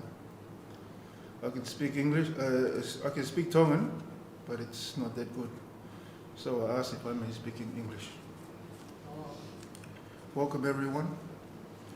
My name is Kava I Sydney, Asiperi Fina, or Pacey, for short. I'm one of Ani's older brothers. She has many, many brothers, but I'm the good-looking one. For those who know me well, you'll know I'm never the one to give speeches or talk in these types of things. But I know Ani would have wanted me to say something.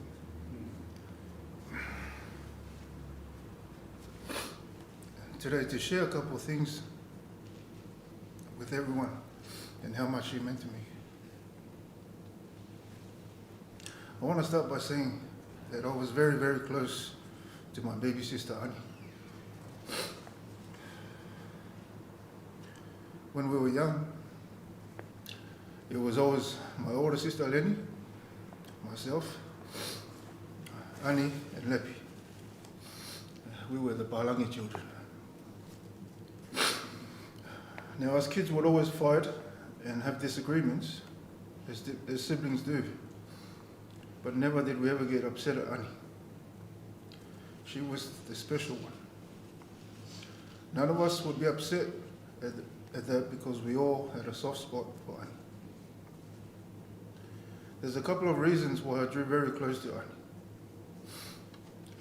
Sometimes as a kid, she would get picked on by other kids.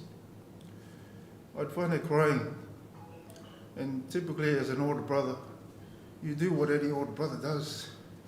And you go beat up the kids for picking on Ani. So naturally after time, Ani knew I was her personal bodyguard.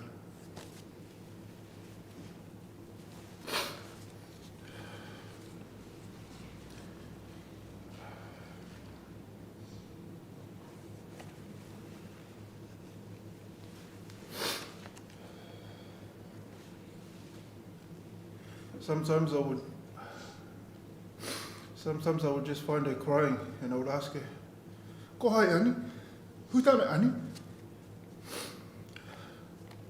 It was okay for a while until I got to a time where Ani would just start pretending to cry and blame people just to get them into trouble. I remember smacking this poor little kid and I asked Ani, "Did he do it?" Only to find Ani laughing. And I said to her, "That's it, no more bodyguard for you. You've been gaga now, eh?" I'll always love her sense of humour. As we got older, as we all know, time flies. 1 minute we're in high school, next minute our kids are in high school. Life happens, you grow up, you get a job, you finally have a family, you start getting busy in life, forgetting how fast actual time is going. Next minute, unexpected events happen, you're saying goodbye to your siblings. Traveling through life, we think we always have all the time in the world to spend with this or that person. You may think to yourself, oh, they can wait. You lose track of time and then all of a sudden, you say your goodbyes and never get to hang out, spending time and just enjoying each other's company. I had so much more I wanted to do with Ani and Lepi. Now I feel lonely without them. And it brings you those I should have moments. I should have spent more time with him. I should have went to see her. She needed me. But I'm grateful for every second I had with these two little ones. I'm so proud to say that Lepi was my brother and Ani was my sister.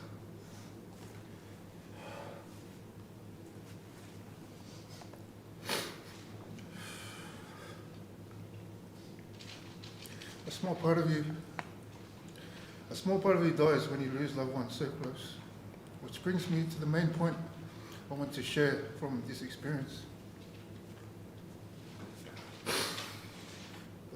My Uncle Sione's last words before he passed away was, make sure you make the best use of your time, because time is short.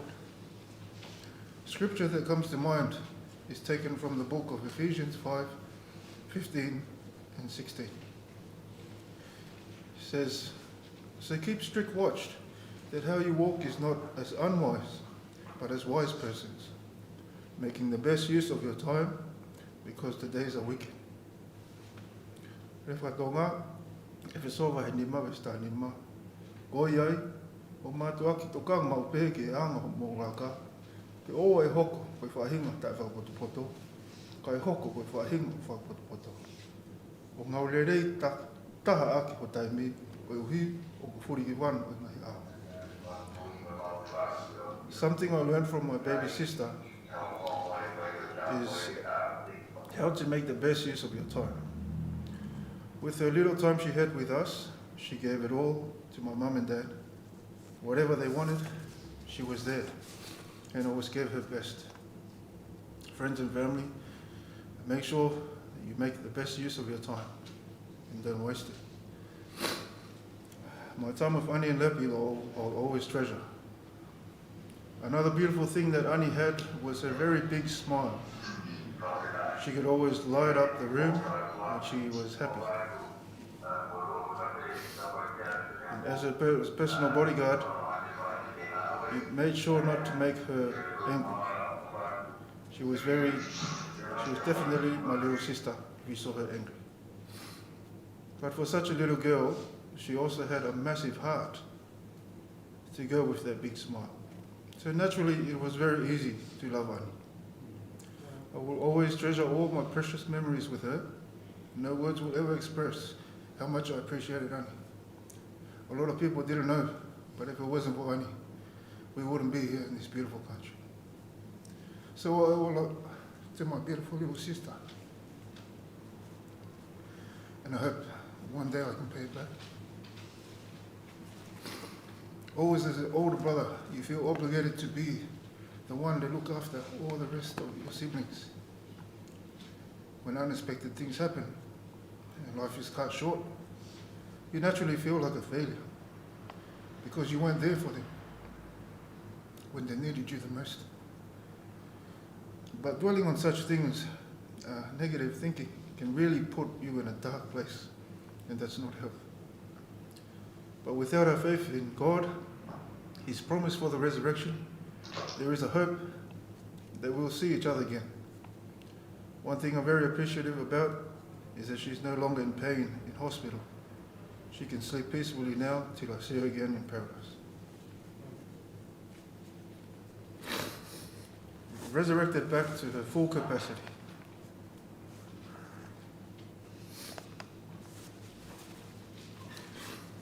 Where sickness and death will be no more. Other scripture I wanted to share with you is taken from the book of Isaiah 33:24. That reads, "And no resident will say, I am sick." Whakatonga, o pehe. Pea I kai hatahat, o nofo ai tene pehe, o puke.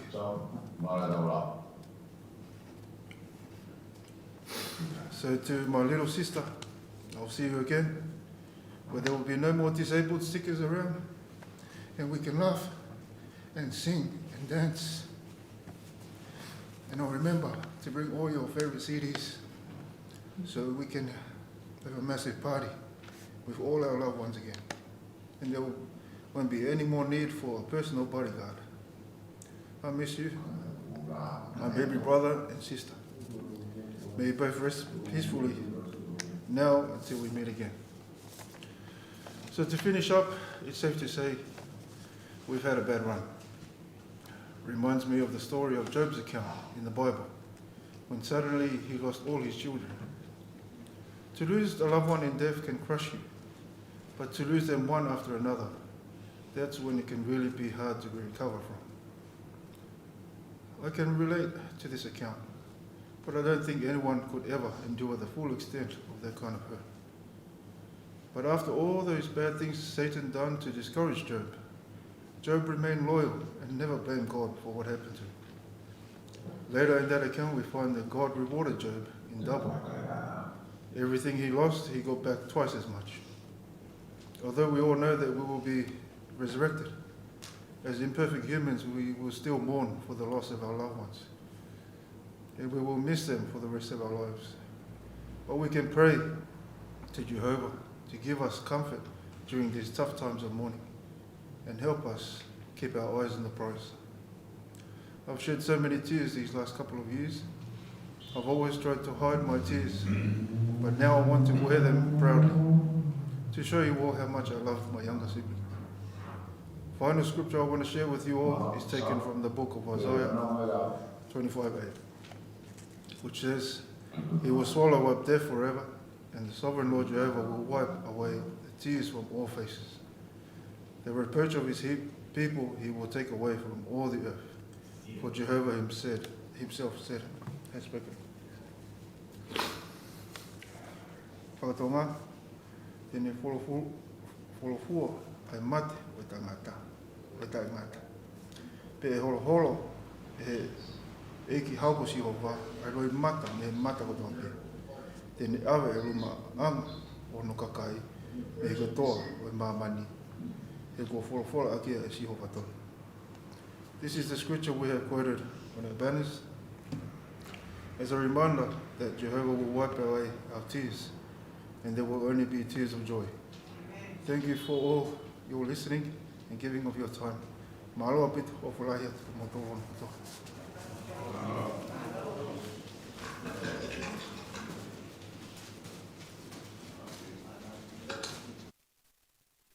Reminder that Jehovah will wipe away our tears. There will only be tears of joy. Thank you for all your listening and giving of your time. Mahalo apit o fulahi atu.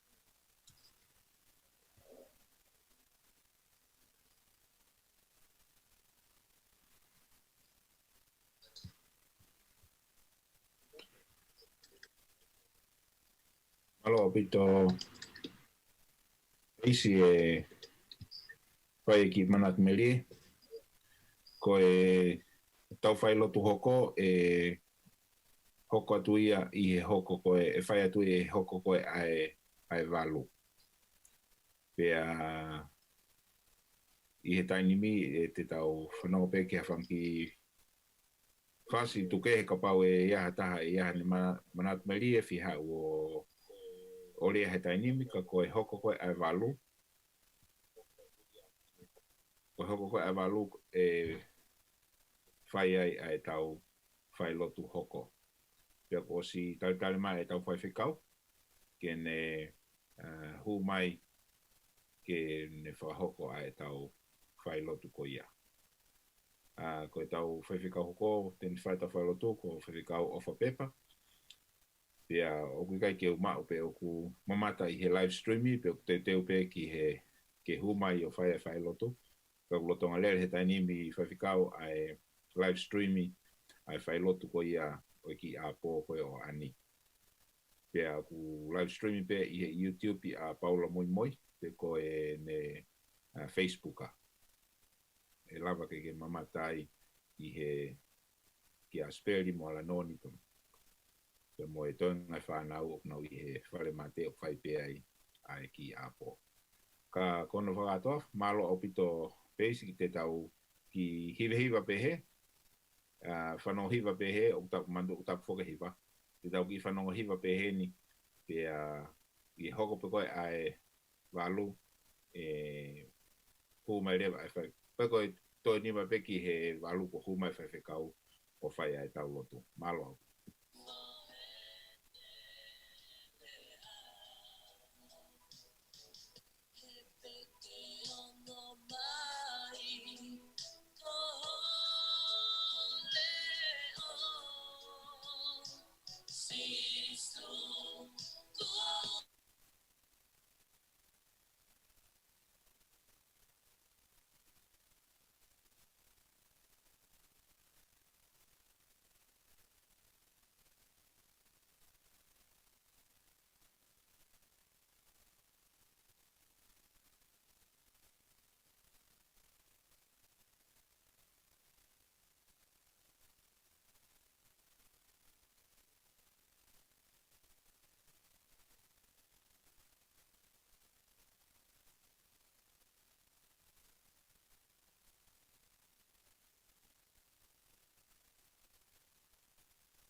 So i ko e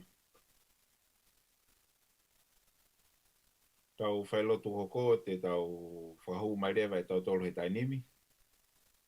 Kene hu mai. Kia whamalo foki e whawhikau o whapepa o tuku taimi.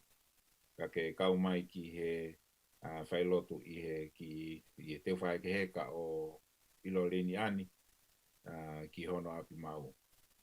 Pea kokole pe ke ki hufanga i pe i ngai talwhatapu ko hawhaki atu me he paengani. Kai ata pe mo ke ki whenga mari ko ni i kai tali rea ki motolu ki he tau whailotu hoko. Pea kokole tu pe o whaipepa ka pate ke unmute ho o telefoni. Kuhi ke lava ke ongo mai ho rea. Pea ko mau pe pea ke kamata rewa ho whailotu au. Malo opito. Ika toi lomi ipe. Koia, saia. Malo. Tau whawhitai ka tā peki o tuai he whiafkoen whakakoloa. Kone whaimai tau tolo lava ke tau whitaura ki ai i he whiawhikoe ni o ngāwe a ki ai teknologia aho koe ni ke whiaua ki ai ai tau ofa. Tau wakai ai ki he wholawhola. E he taimi te tau pe.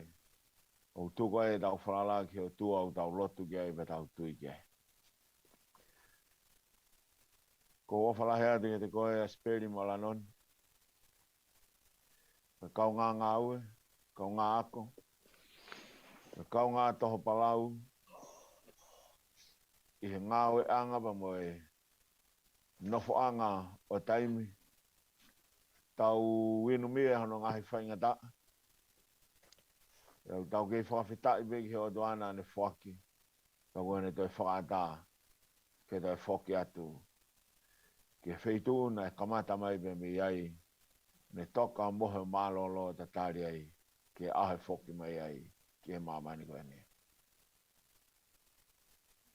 Tūpe mua ke u kamata aki he whewhini. Ake hatau lotu.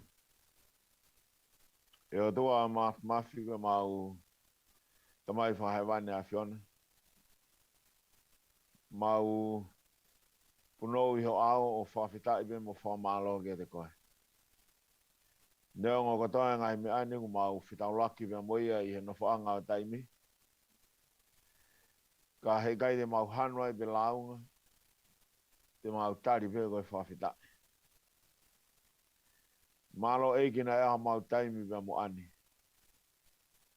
Malo na ea e taimi na mau whilongoa ke pe moia. He ngahi taula. Malo na ke tuku mai e ke nofanga koe ni. I haongo mātua nā ke whiri ke si fau mai ai.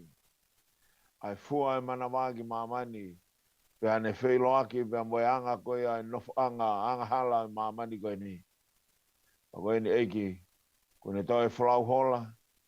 I he tūtū ni maa me maa neoni pe a whiona. Tuku peke mau kei whawhitai peke e koe. Tumua ke hoko ai pōpā koe ni koe tāpu aki. Koe whaloto la. Kono whaka i via.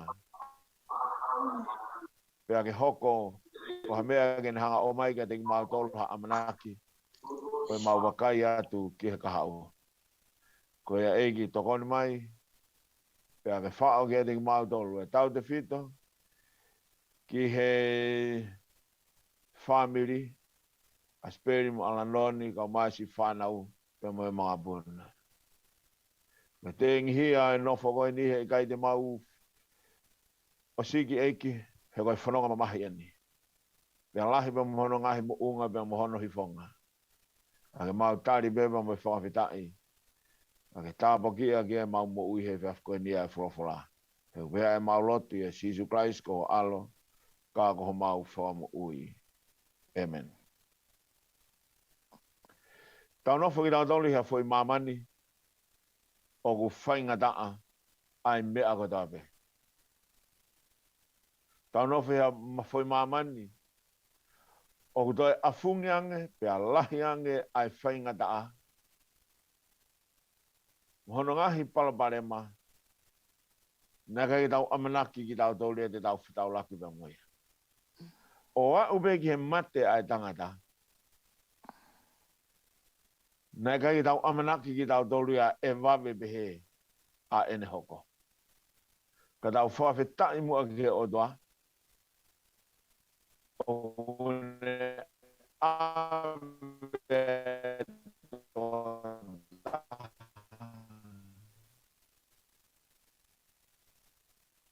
Ai tuku mai e tōna. Ko ofa atu. Tōna tunga ane. Tōna toko ua. Moho hao. O whai ahano tenghia. Asi ani he whiawhina. Ko whie toa e whakakaukau e whiawhikoe ni.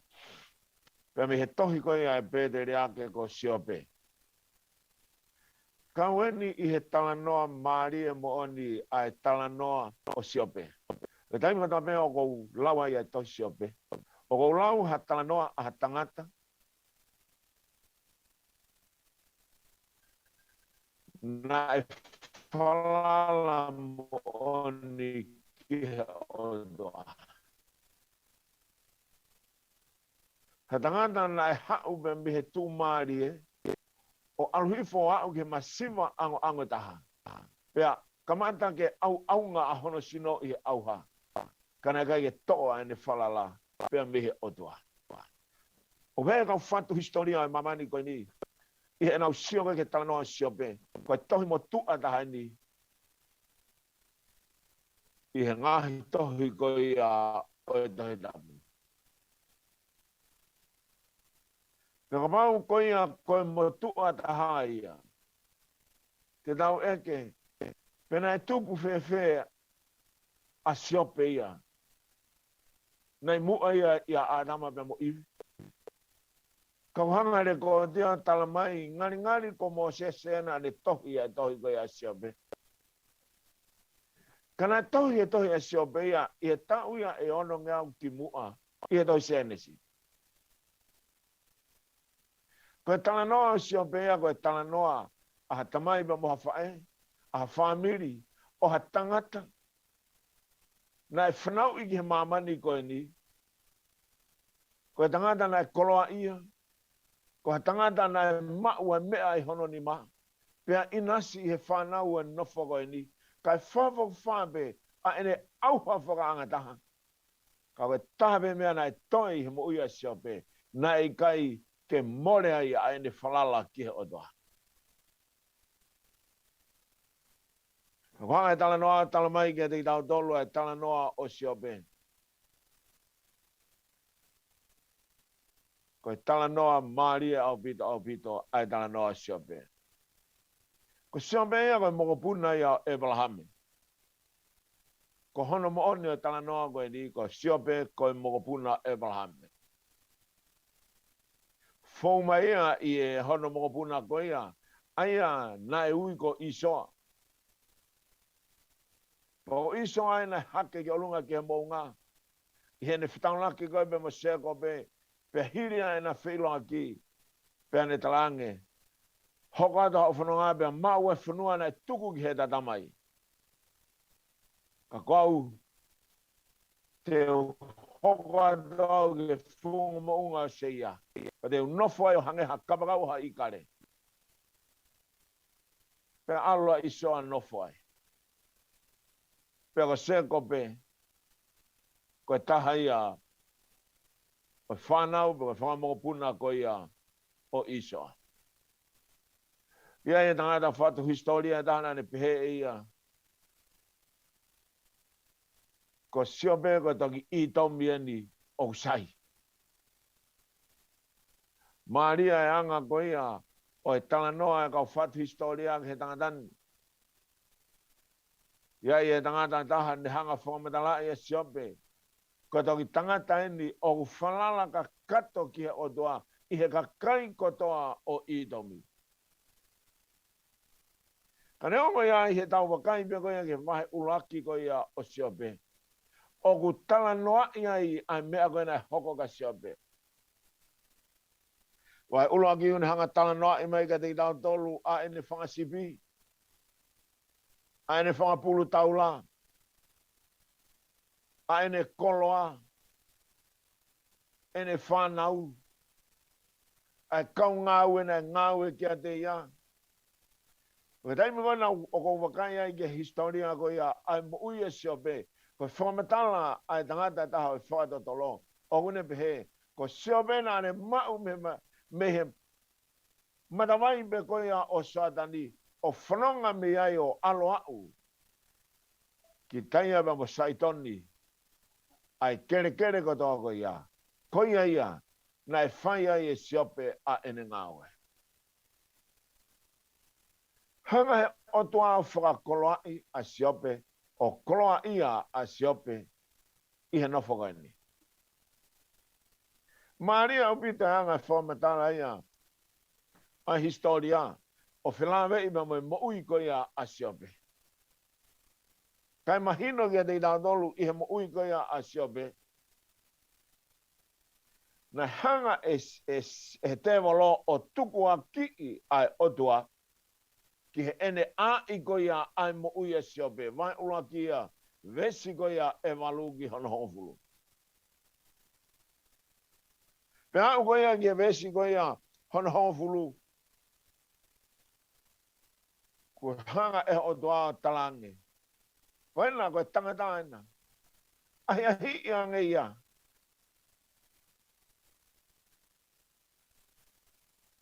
Hanga nai pone ai otua i whalala otua ko ia a siope. Asperi malanoni. Ka mai whangatuk ane me whangatuk oua. Whanau me mga buna. Ko hano lahi ai da whalala ke otua. Hoko mai amate. Me hanga vai tu ai mo ui. O holo ai a da whalala ke otua. Na iau ke mani koia o siope. Ai ne sio ke mea koia o hoko. Ai whaingata ia i he sino koia a siope. More ko toa ene koloa. O siau ke whanau. Pea ne talange siope. Rea kovia ke otua. I hona toi whakarea taha kapea ke otua. Pea ke malolo mohea i he mohe o mate. Pea ke fia marie. Pe tari ka kwa siope. Fefine. O kukerea hange hataha ukai tene iloa e otua. Ko mea ni te tau mau pe ai lerei. Tā te tau mau ai me moe kovi. I hono whanea taha talanga siope. Ko mamani ko ni oku ngā hoa hono whanonganga. Oku whanonga whakataha pe ai kovi pe moe lerei. Oku ata ai otoaba me he mea kotoa pe. Ka oku hoko ngahi me ani. Kene hanga sivi ai ta whalala. O hoka ngahi me ani, ke wakai ia ia hanga koia o e ta pilo ia o tunga koia o ku ta tui ai. O ku ta whalala mo oni ki he otoa.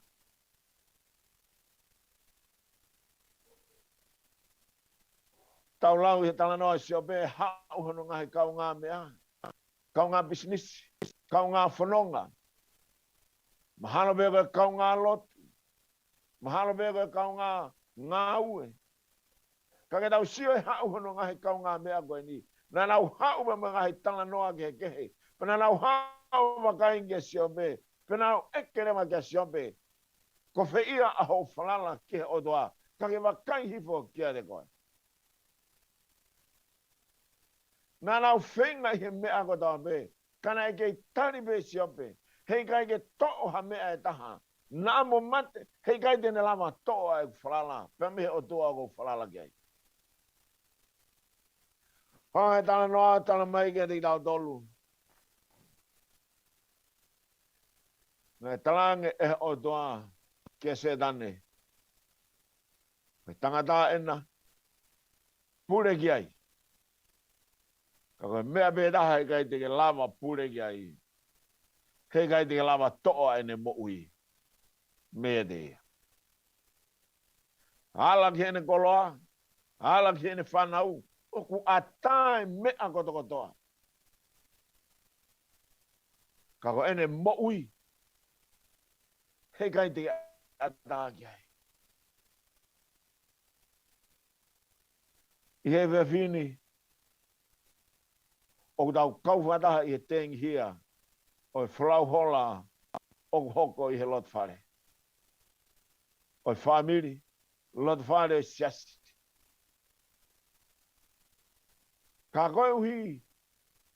Kua lasi e mate ai mo ui ko ia aani. Pea ko whaatai a ke hoko.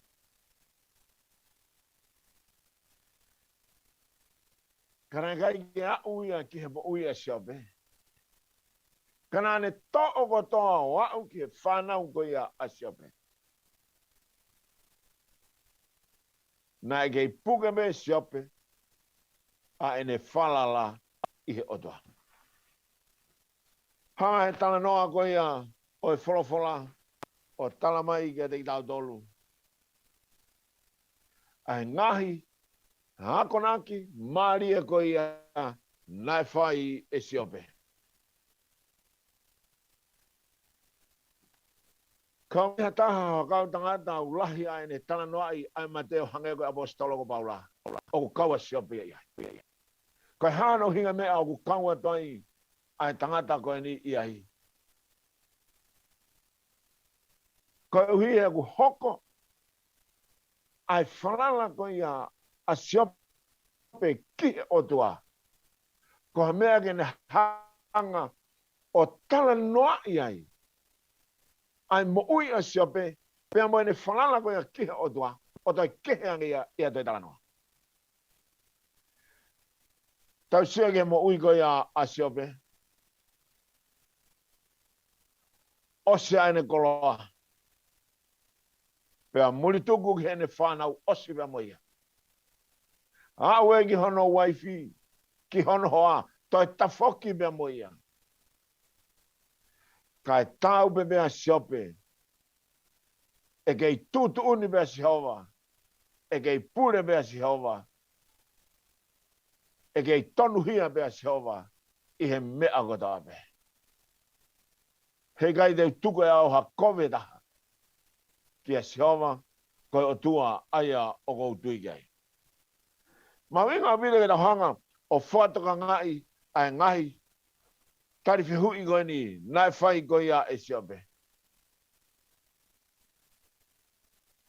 Koe hui ngune whaari ani mai ai kia te tau tolu. Ai mahu inga koe ia o e whalala a siope koe ia kia o toa. Na kaua na tula i e vahe hongo fulmaua, hono ngawe ake siope. Mo wakai ki na tula, pa mai anga o e tala noa mai koia ana tula kia te tau tolu. Ene tala mai e anga koia o i vilo e hope a mo e tau. A ene fono ngā. Koi whahaya kia te tau tolu, o ku kei tonu hia pe ai o toa. He o ku ikai, kei ai hataimia e si tua pe mi ai. Pe mafuri ai ana tula kene whaka i kai i ai o toa. I vai taha tolu ne hanga tala noa mai ai ke te tau tolu. Ai whamu oni ko ia, ai ngahi ngaue ko ia, o i lama mea o na tula ia. Kihe o toa. I vai ko ia no taha wha, o ne hanga tala mai ke te tau tolu. Ai whamua e siope, ke mamata mai ki hono otua.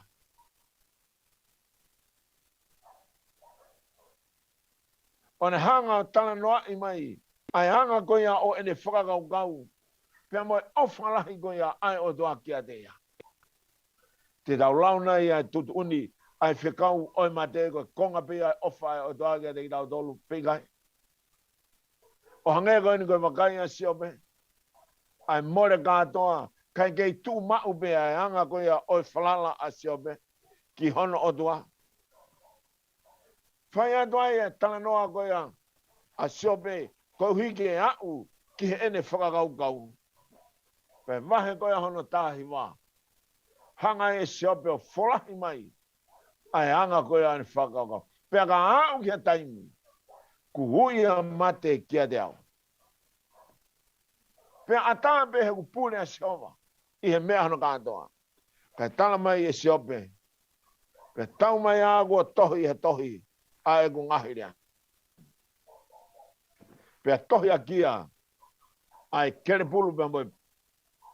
Peni mata uka mea. Kohi ke tolonga o loloa. Pe ku taha pe mea o kou ilo i.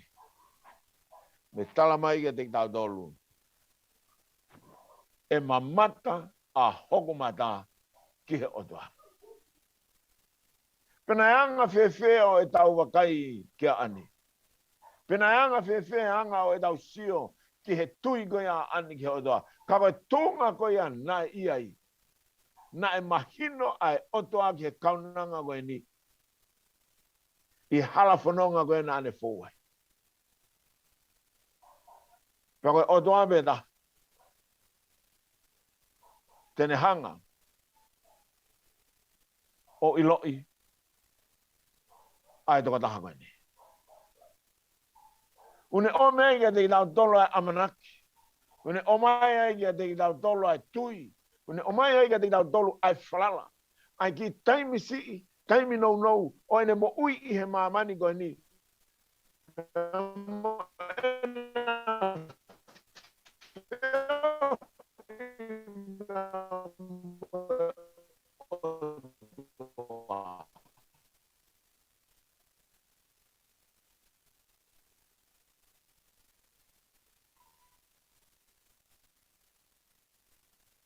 Hanga he tala noa sio peo o mai kia te tau tolo. Pea mo e tokanga ko ia. Koe hāno hinga. He nāne whia maari e pe.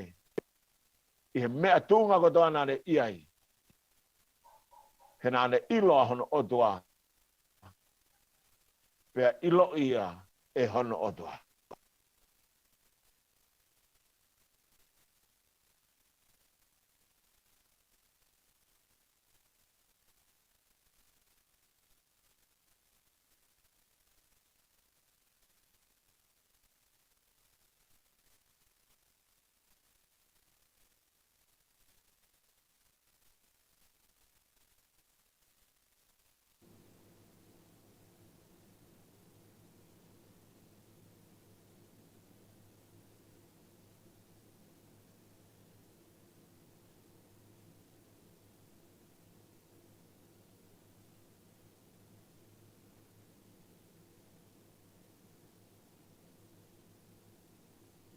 E ofa kataki o unmute ho kataki.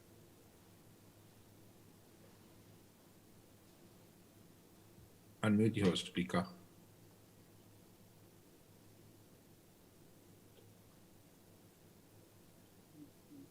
Yeah.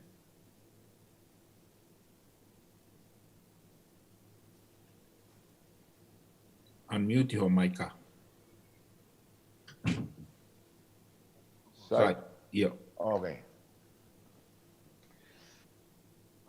Malo. Koe nuku toi ngāu atu. Tau wakai ki hanga koe ia o whai tala noa maari e koe ia o whai esiope. E ne ānaua me he ane awhi. Kau hanga he kau tangata whanto toloma kau tangata whekumi. O mau i he ahoni ai tohi kua kure kote i he tohi tapu. Pake ānaua e tangatani. Koe uhi ke tuu i loto i he tohi tapu a hono tala noa. Ai tala noa o ene whalala ki he otoa. O ta tau e pepe koe mate pe koe mo ui. Pea nofo maua i a hono tala noa. O ene whalala ki hono otoa. Ke ako me ia e tau tangata ko tape. Hanga sia pe tala mai. Pea ka ose ha ukiri pea mau mau hau sino. Ka te umamata i ho kakano ki he otoa. Aia te umamata ki ai ma aku. Pea wakai ki ai a hoku mata. Pea i kai hata hakehe. Neongo e auha. A hoku ngahi kupu i sino. Ia te ia. O ngawe ake e sute a kupuirea ta taupe. O ne ngawe ake foirea mamata i mahe ulaki ko ia. O ene tohi vesi ko ia hono hofuru mafa. Nga wakai o haere mai a Sihoma. Pea e mamata kia te ia. Ai mata ko tape. Ai au hanga e siope o tala mai he whakakau kau ni. Ko tau whakakakato. Neongo ho tau palmarema i he nofo koe ni. Pea mo e tau whekuki pea mo e whainga taa. Mo e ola tamako e ngau e anghala i he tau moui. Ka koho tau kakato, tangata kakato. E toki mau kotoa i he aho koe e whoki mai ai. A sisu ki he mamani koe ne. Ngau e ang hene sute. O ne tala mai pia nai ki kite a inoke. He vai uhi, koe toi tapu koe wene ngau e aki i he kuonga ko ia. Koe toi a inoke.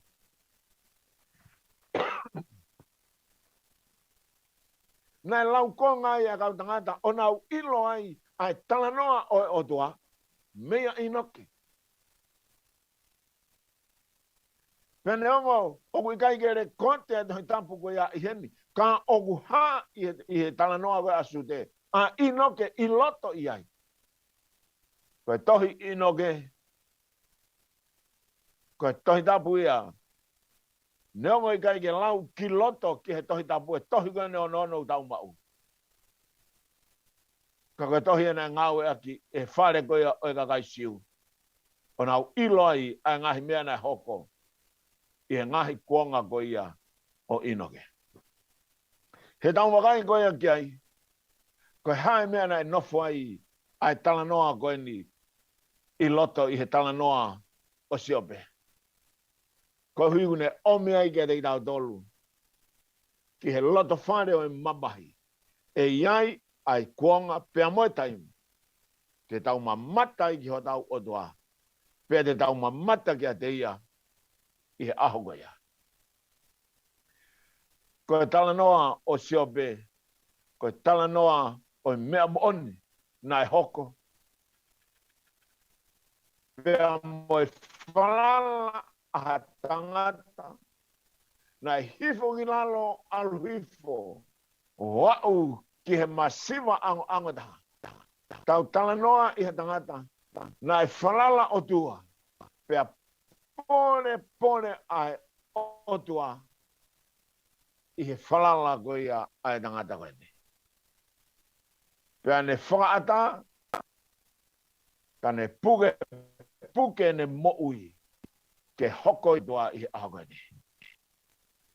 O whātu ai motu ani, ke lota whanena asperi molanon, pe hegi he toenga o e whanau pe me whanatoko ua. Taimi vai hala whainga taa koe no whanonga anga teu, ke whae heka mo ui koe a aani.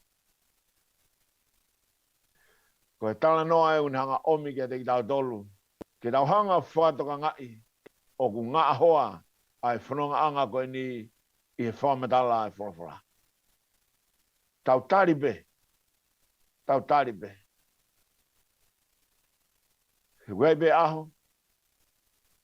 Koe kātoa e whainga taa koe ni o ku tau whihanga hanga i me moia. Te tau toki mau ai tari totonu me me otua i he aho koe te tau whemata ki ai me moia. Viritaki be ai tui me moe whalala. Neongo ai whaingata. He umoni be ai talanoa. A koe a koe e wha ukuma. Tene a usia ai pureanga. Koe moui ani os. Hoko eko historia i he family aho koe ni. Ka kune mohe o tatari. Ke aho e whawhangua ia e hono otoa. Ki he moui tangata. Hange me koe ni, koe sio siope. Io. Nai vilo e tana noa siope. O alo au ke konga whaosi koe ia o e moui e siope. Pe asima ia o doa. Pe ane whihui ke siope. Siope, nā geife. Nā geife siope, e naimina kuhanga i o tō ngai palani te iho na o ngai tuanga. Nā geife siope, e naimina kuhanga whau ai koe, i he manawa ho whae. E siope nā geife, e naimina kuhanga i o whotu ai mama ni ba o hanga, o aia mamani ake ai maka, peau whikau atu ki he vai, pea mai tahi, mou hao ngatahe. Nā geife ia siope. E tari gaga siope. E o tua, nā kupehe au ia, neu ilo koe. Ka kou toki iloni. Ka kou ilo koe, o ku vare au pita. Asperi mana noni, ka mai family. Whaata e o toa mate i homolot whare. Koe uhi. He une awhio i ai lahi a ho mo whalalama mo mo tui. Ho mo kātaki. Te mo lama o kātaki i. Ke hoko ai mo ui ani. Koe whamanatu. Koe ako anga. Ke hātangata. Koe nofo tutuku bene u tau whai. Ko tau abi. Koe ai au tau amanaki kai. Te hangarewa o toa tāpua ki e mo uia siope o liunga ua i he mea ko tāpe. Koe tāpua koe mo uia ula. Koe tāpua koe mo uia ua o toa. Hako whadawangi he pepini. E ate ho toa e nonga pe mo fia maari e ke te moa. Peke whantunga ane, whantoko ua. Whanau pe mo mga puna. Oua nā tau nofo, pia mai tai amanaki, he neongo ai whaingata a. O ku tā fōu atu pei loto ai whaingata a pia mai ota. Nei kai ke whantonga ngā e siope, kana e whanala pia siope. He nāna ia i pia mai otoa. O whaingata ia whataha pia ai. Koe uhi, ke loto toa pia siope, ke tala hono tala noa, o hoko ia, ko ngahirea e whamanawa ai o tua, maa tau tolu he ngai ahon. Tau wakoi, tau whalalai, tau nofo mau i o tua. He koia be taha, une awhio i a rei taha kia te tau tolu. Ko ofa atu kia te mōtolu, sau e me whanau malo e whaiwhatangia. Alo malo hono whakakakato, hono whalanglangi, o au mai, ke ngahi whailotu tuku koe ni. Ai tua whiwhine, a koe whanau dama, koe mama ni whai ang hala koe ni. Koe nofa tutuku peo tau whai, koe tau api mau, o ihelangi. Ko ofa ati ka ting mou tolu, lewe marangkau ta tau ata. Amen. Pambe, koe sme pe koe whiwhikau. Sai tau lotu, whamala at eiki, ke wholofola e whiafkoe ni. Tāpa ki e mo ui e whanau me whamiri hana kātoa. Au mai ngai kaunga me. Me siasi. Ulawa whilongo aki. I he teknolosia o e aho koe ni. Tāpa ki mo ke whalo ta i ki mautolu. Ke oa nā whaiwhai angi. Ko sitoa e mau whalalaba me mau tui ki e te koe. Ka mau nofo mau be i e te koe. Neonga e be ko hae mea e hoko. Ko hui he te ke i kuna be. Ko api e ko api. Ko api mau te mau ia i whaadahaba me a whiona. Hoko e koe tāpo aki ki he mau mohi. Tāpo ki mai ki mau tolu e o tua he whiafko e ni. Hake tāpo aka o tua ke te mai me alo me lau maari e maani o ni. Mo alo wha. Ke nofo ia. I heongo mātua asperi mana loni. Mo ala noni kau maa e whanau pe mo e whamiri hana katoa. Pea tu tuku e mo kumata luni pa o na hiri. Ka e whai beo ta ngata. Amen. Amen. Alo pe te whiwhikau. Malo. Ko e tau lefo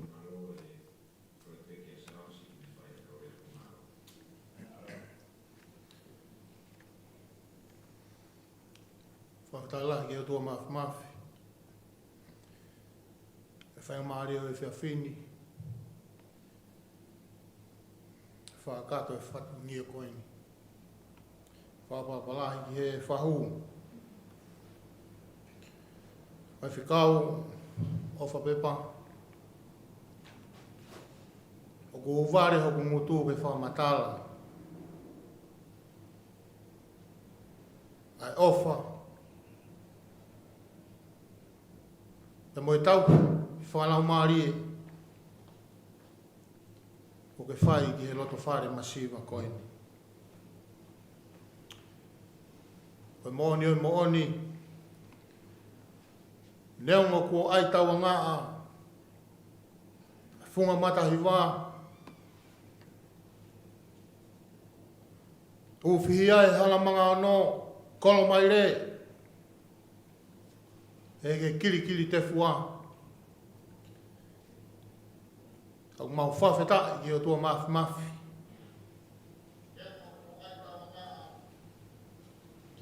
E koi ana ne fua ki. Ia ku mawhai. Kene toi ui atu e kaunanga koini. Ui ai honga ia i ho mauna tō. Whafufunga ia tu e whahu. Asperi, e ke alanoni. E ke whanau be mo e family.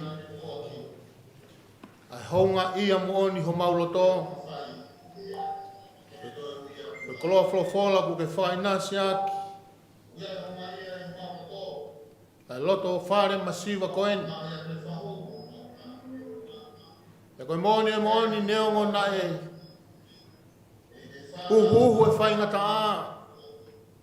I he kaunanga koeni. O hange e koe wholofola ku ke mea mai moia he whiawhi koeni. Kana ia i pēa e amanaki. Koe mamahi ka e whia. Moni pēa apostolo ko Paula. Koe ngahi mamahi o e taimini o kui kai kākunga ia pēa moe langi. Wene he o tua ke whaki. Mātunga ia mo ui e kaunanga koeni pe ku whaia ia e whia. Pe mahino ke dek mautolu. Hange koe mea ku ke mea aki. Na osi ilo pe e ani. E iai hono aho pe heni. Ia kuako e maumbo ui. Koe whikau ia e whamalo lahi. Loto honga moni he family. O loto tō. Ai vahe mai e koloa. Wholofola o e whiawhini. Hoko ia koe whanonga. Ki he ongo mātua. Ki he whahu pe mo e family hono katoa pe. Whatawanga pe katoa mafi. Kene o atua e nunga. Ai tāpua ki. Ke whainasi aki holoto whare. E ngai fua whatongia katoa pe. Whakato e whunga waka o siasi pe mo e family. Māua o whalahi atu ke whaituna. Pangai koe pōpu aki ke mea aki he whiawhi koe ni. Mau o whalahi atu. Whamalo. He mea katoa pe ku ke mea aki he whiawhi koe ni. Tewele malanga kau tatau atu.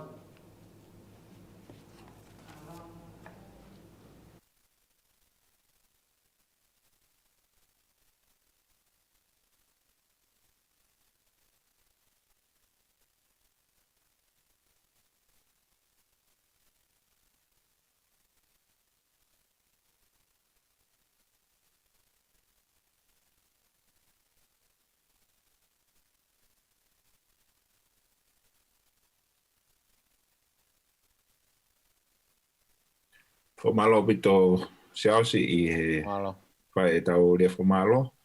Pea whamalo whawhikau.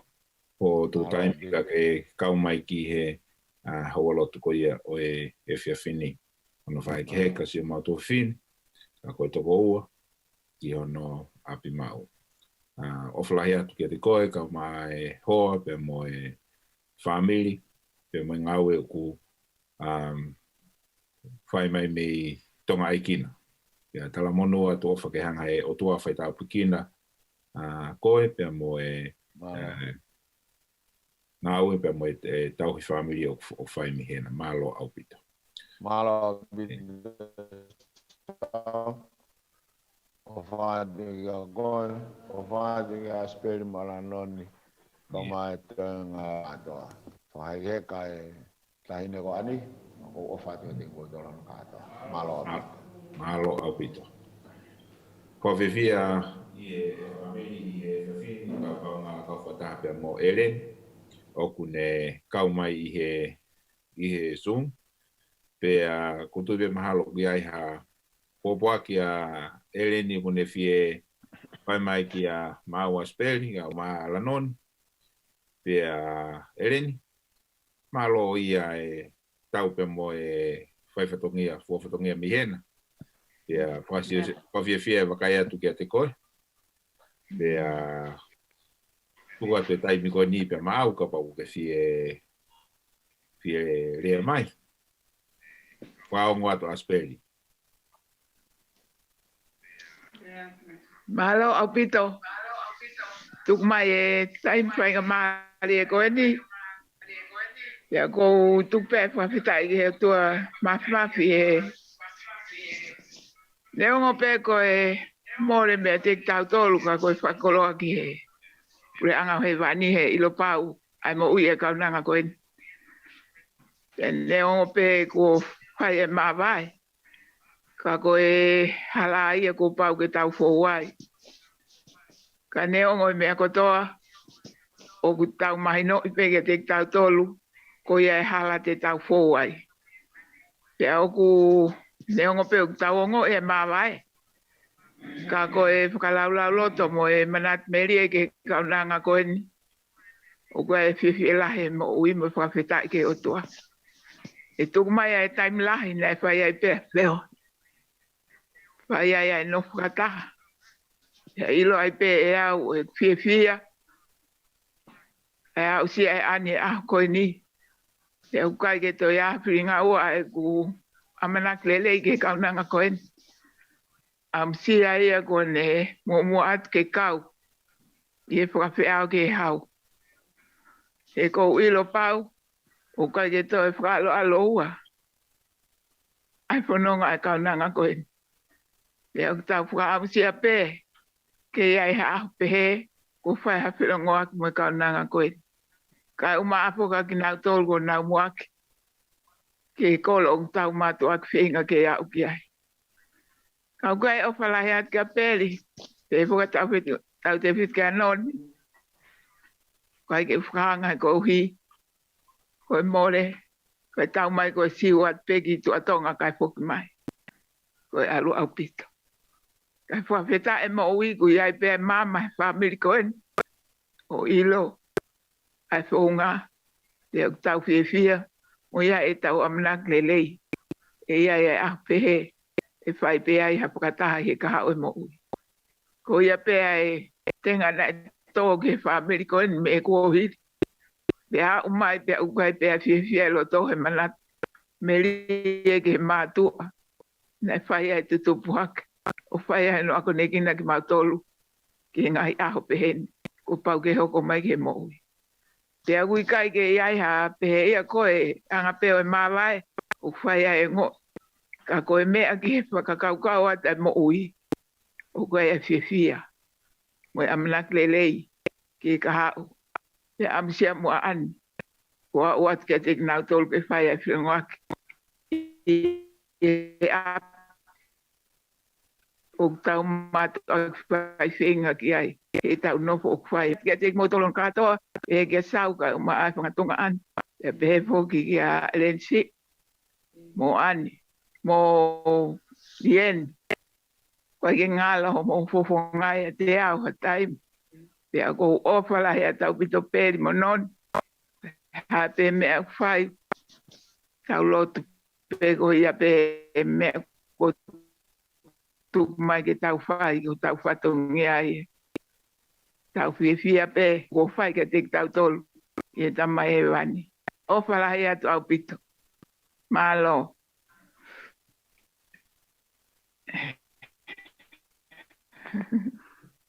Malo pito erenia e lea whakatotoa pe mo e lea whawhiawhia ma family.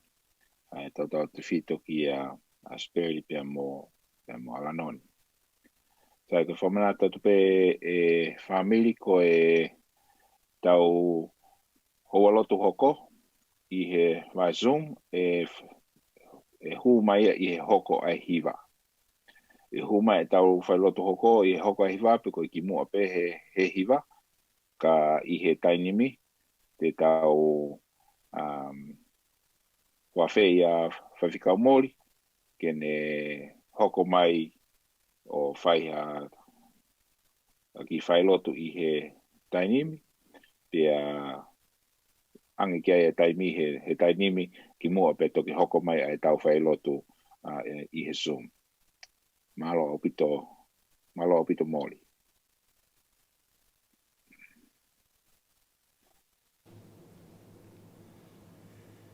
Whamid, ko whamalo, i whangmari o ni. Ako, tu mua tuko ta whatuloko, i ngai whatapu toa pinko o sino whai. Ka mai e whangamari eni ke paipi haki whai whatungia whaasi. Ki e tamago eni. Nau whiu e whakaukau pe koe anga whewhe hano. Whakahoko atu e message. Ko i ngā koe whanau kātou koe ki atahai e poto here whatonga. Ta mai nā tolu me whinu motu ate koe anga whewhe ha mau sumu atu. Ha mau soini atu. I he peisi kona paula. Ko pati ka alko hore whatonga me me mōke mai ulu matame. Koe ai whamit. E whai pēa ki popou e whawhini, whapala. Pako tu lahe pēa koe lahe taunga i whanau peke nau maino ina tolu e te whatonga. Ki mua peke hoko te whawhatungiani ko ulotu peke whahaki lotu. E ta mai mafi mau, whawhetai koe ngā koe whiawhi. Whakoloa koe ni koe tuku mai. Kari mau tolu, si hae, lo leini ane o whatahai mau tolu. Koe ngā ke whai honi whakaki heka. Ai ofe whini koe ni. Koe ia e ta mai, mau kore pe mua hala mare mauna ni ke kau i te matore whai whini. Ke whai ho mau whakanonga. But kai ngā tai o tua. Ka koe hoko atu me heni. Ma whamaro ka te koe o tua. I ho whanonga mai ki mau lotu ma kore. I ho ma kore npi e sisi o kalai sko alko ma whamui. Amen.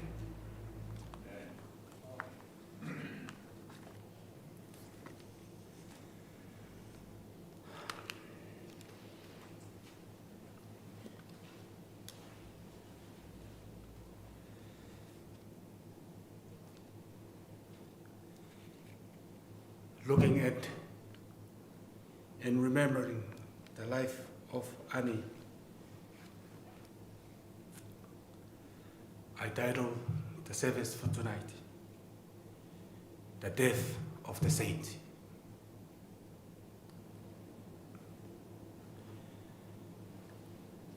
Not long ago, one of my another nephew, came to stay with me, whose mother recently passed away. And it will remind me, and I believe all of us experience the pain, the death from the beginning of our life has caused to many of us and all our loved ones.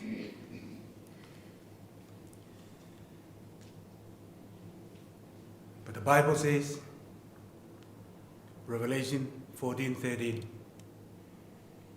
Then I heard a voice from heaven saying unto me, Write, blessed are the dead which die in the Lord from henceforth. Yes, says the Spirit, that they may rest from their labors and their works to follow them.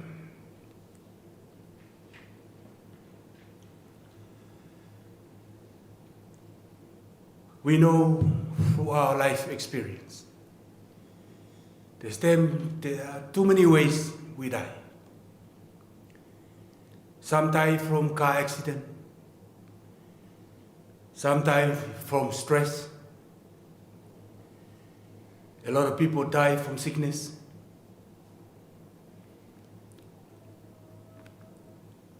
If we are lucky, we die from old age.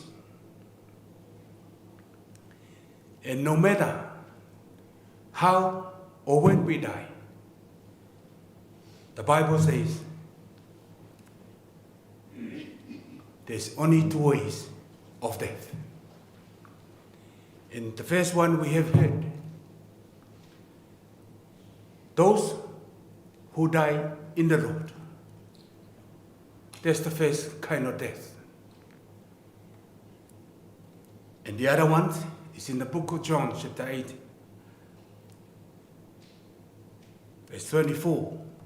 The Bible says, Jesus was talking to his people. He said, if you do not believe that I am he, if you do not believe that I am the Christ, you will die in your sin. So that's the second type of death, which means there's only two ways how we exit from this life. Not from this world, but from this life. To die in your sin or to die in the Lord.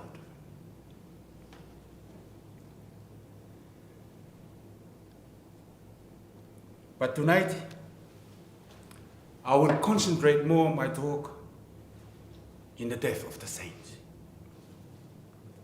Blessed are they who die in the Lord. I remember 2 Kings, chapter 20. It's the story of King Hezekiah. Hezekiah was sick. And then the Lord spoke to his prophet Isaiah. Go and send this message to my servant. And tell him that the sickness that you got, you are going to die from it.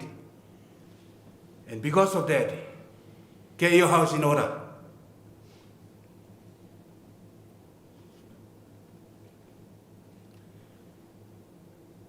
When Isaiah left, after presenting the message from the Lord,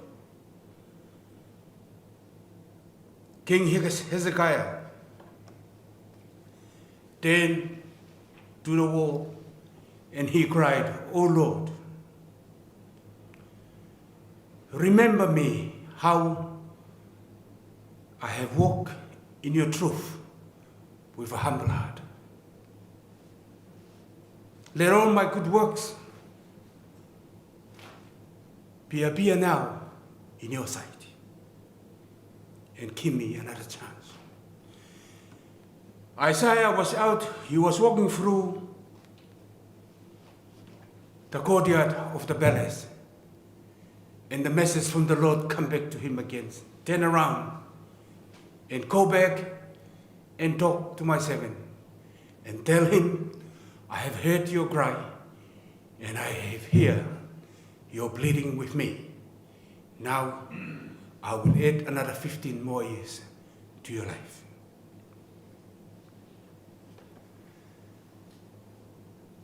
Another story in the New Testament.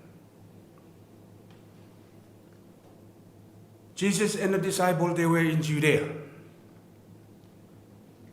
All of a sudden, there was a message from Mary, the sister of Lazarus. The disciple present the message to Christ. Christ, Mary has sent us a message that her brother, the one that you love most, is sick.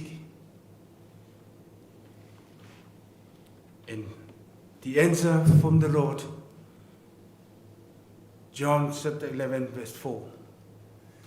The sickness that he's got, he's not going to die from it, but for the glory of God and of the Son, that the Son of God may be glorified thereby. Two stories.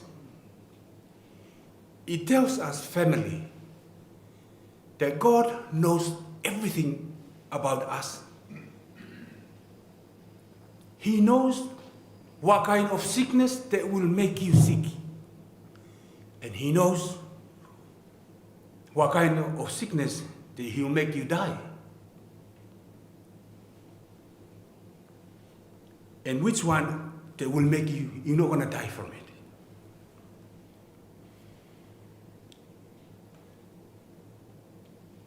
So what it means for us now, 2,000 years ago and further down the age to King Hezekiah. But for us, in our day and age, there is no more prophet to come and tell us, get your house in order. Because your sickness, you're gonna die from it. No longer any prophet to send to us.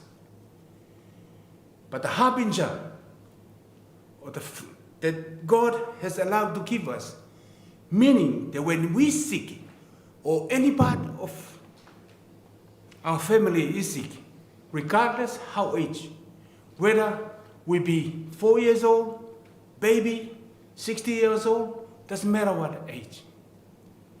When you sick, straight away, the first thing you do is to get your house in order, because we do not know whether this sickness will cause us to die or not.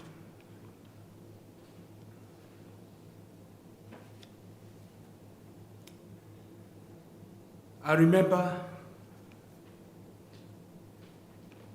the day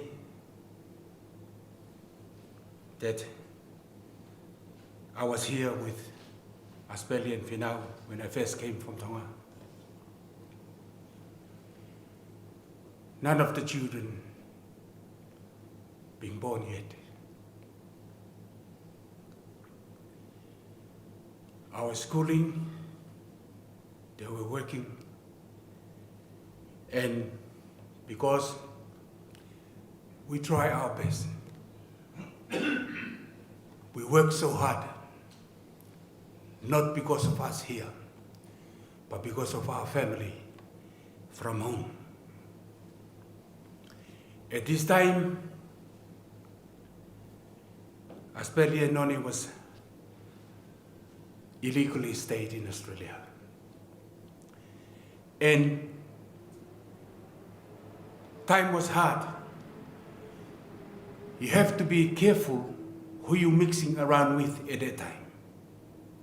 We usually just hang around with families because we know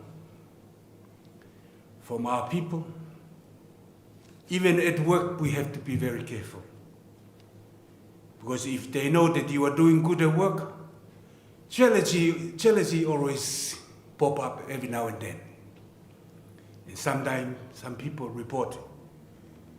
So our friendship and our fellowship with people and gatherings we have to be very careful.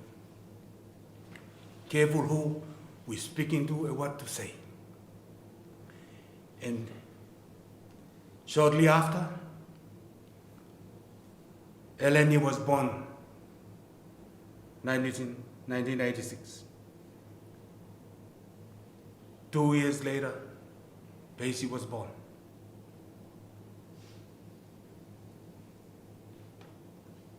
Family, during this time, there were a lot of prayers and crying to the Lord for help.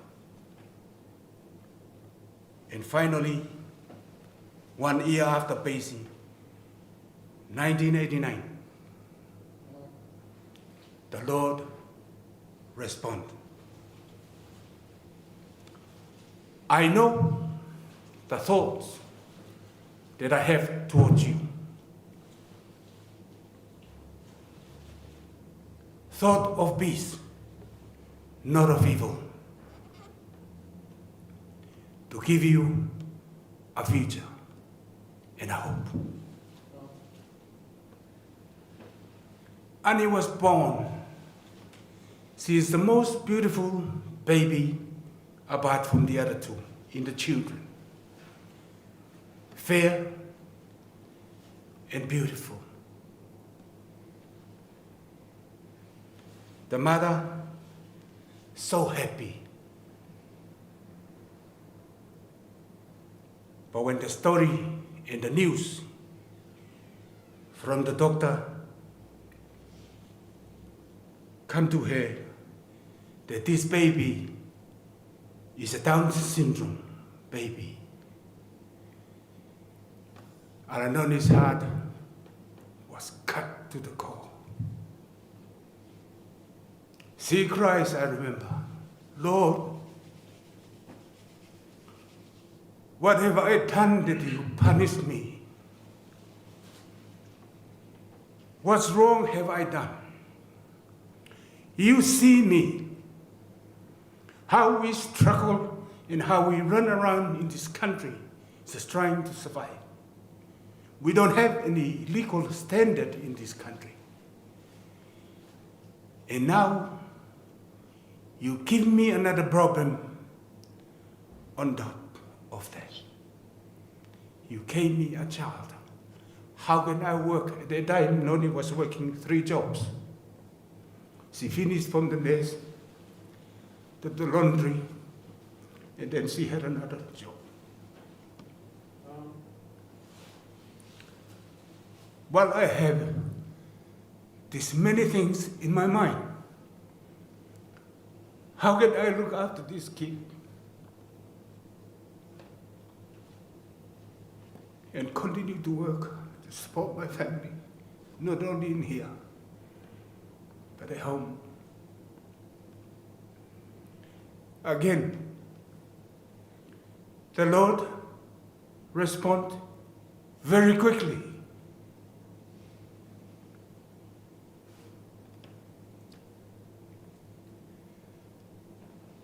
My thoughts are higher than your thoughts. As the heavens are higher than the earth, so are my ways higher than your ways. A week on our next appointment with Annie with the doctor, Noni poured out her life in front of the doctor. Doctor, I don't know what to do. I am illegal in this country. And Noni carries on like this is the end of the world. And I know when Noni carries on, she carries on.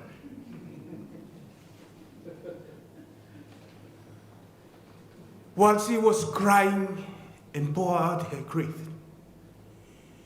the doctor reached out and tapped her on the shoulder. Noni, listen to me. That baby that you have, I promise you that I'll do everything to make sure that you are a citizen of this country.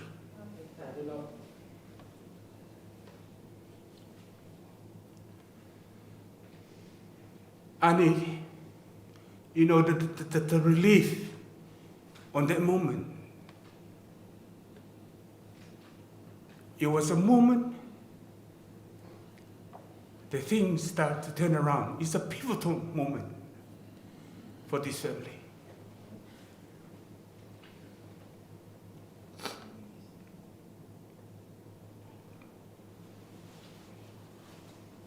Annie grows up.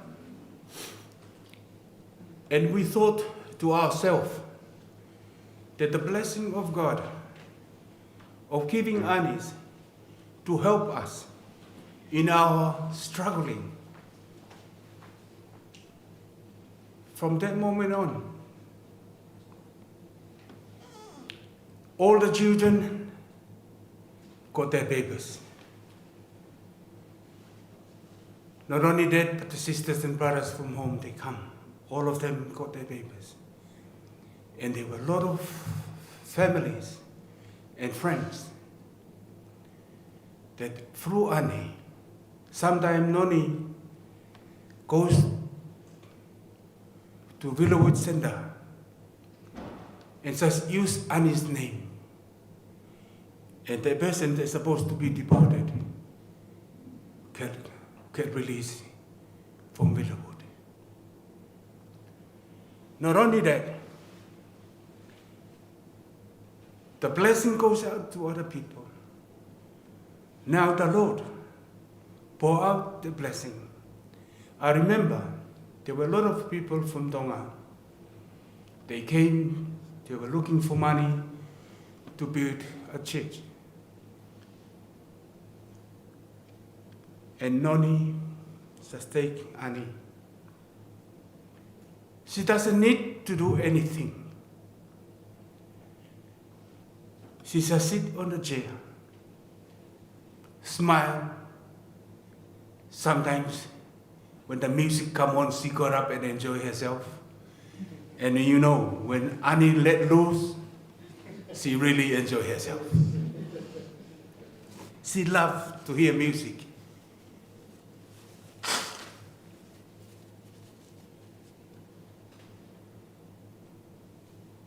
And then life goes on to cut things short. Now the couple grows old and they're sick and every other stressful things come to their minds in life. But the most stressful thoughts that they have is trying to work out what's going to happen to Annie if something happened to them. If they pass through and they were trying to work out for the children who can look after Annie like how they loved her. And a lot of prayers. Looking around the children, I don't think anyone in their mind was right to do the job.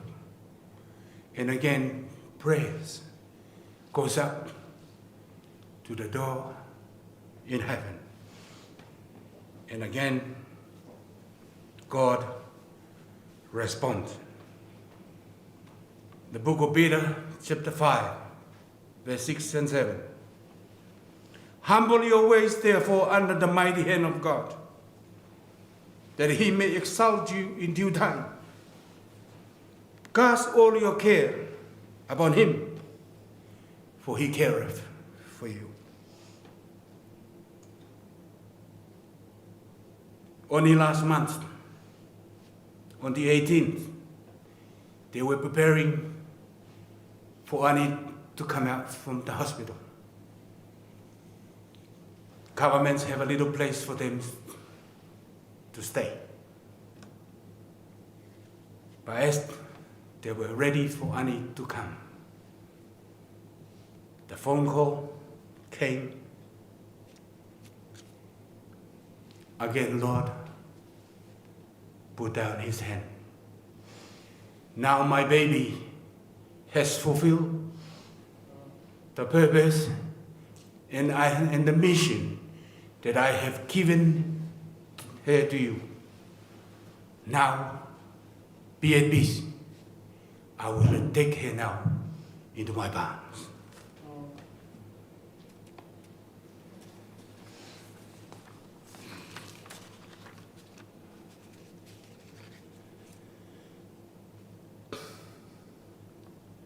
To me, family, looking at the life of Annie, she lived the character of the saint, even though she might not know it. She was born on the same month and died on the same month. Born as a saint, live out her life as a saint. And now she is resting in the Lord as a saint. Last time I went to the hospital to see her, I said to Annie, Annie, Uncle is here. I went to hug her, but she was looking to see, to remember me. When she finally realizes my face, when I get closer to her, that was the biggest smile I ever seen. And that smile, especially in a bed of suffering, can only be possible if you have an intimate relationship with Jesus. The saints, they knew God personally and intimately. They knew the cause of the forgiveness of their sins. And also they knew what a relationship with God could do for the human heart. They loved the Lord with all their life. And they love Him that much that He drives out all fears. That's why, family, when you look at David boasting about it, the Lord is my shepherd, I shall not want. Though I walk in the shadow of the valley of death, I will fear no evil. Why? Because my shepherd is with me. And that's how the saints live their life. That's how they found their strength. That's how they found their comfort. Don't forget family and friends. Christian and the people of God have so badly persecuted, ill-treated to the highest level. And yet, they count it as a privilege to be a part of the life and follow in the footsteps of their master.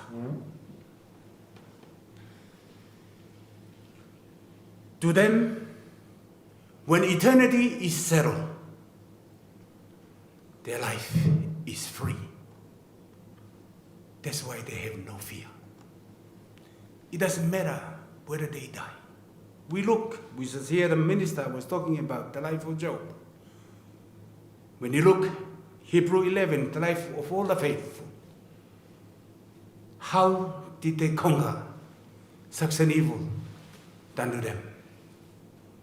Some of them were cut asunder, and yet in verse 34, it says God saved these people from the fire. How do they do it? Because they live a life is free. So whatever happened to them externally, it doesn't affect them inside. They stood still with their faith regardless of what may come. In the Bible, it says when Jesus finished, He's dealing with the problems of sin.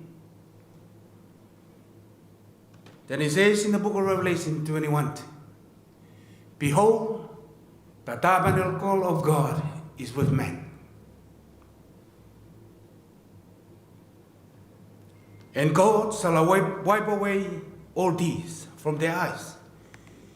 And there shall be no more death, neither sorrow, nor crying, neither shall there be any more pain, for the former things are passed away. And he that sat on the throne said, Behold, I make everything new. And he said unto me, It is done. For I am the Alpha and the Omega, the beginning and the end. And I will give unto him that is the first of the fountain of the water of life freely. And he that overcometh shall inherit all things, and I will be his God, and he shall be my son or daughter. Family, looking back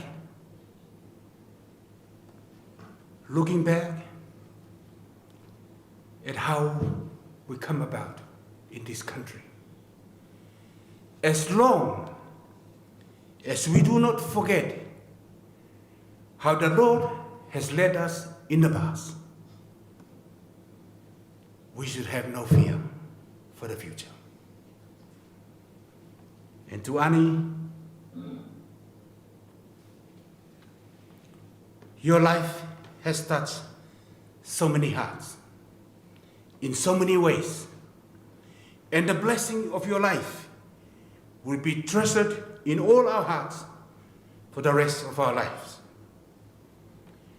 We will always love you and forever thankful and praising the Lord for giving us 32 years of your life to be with you.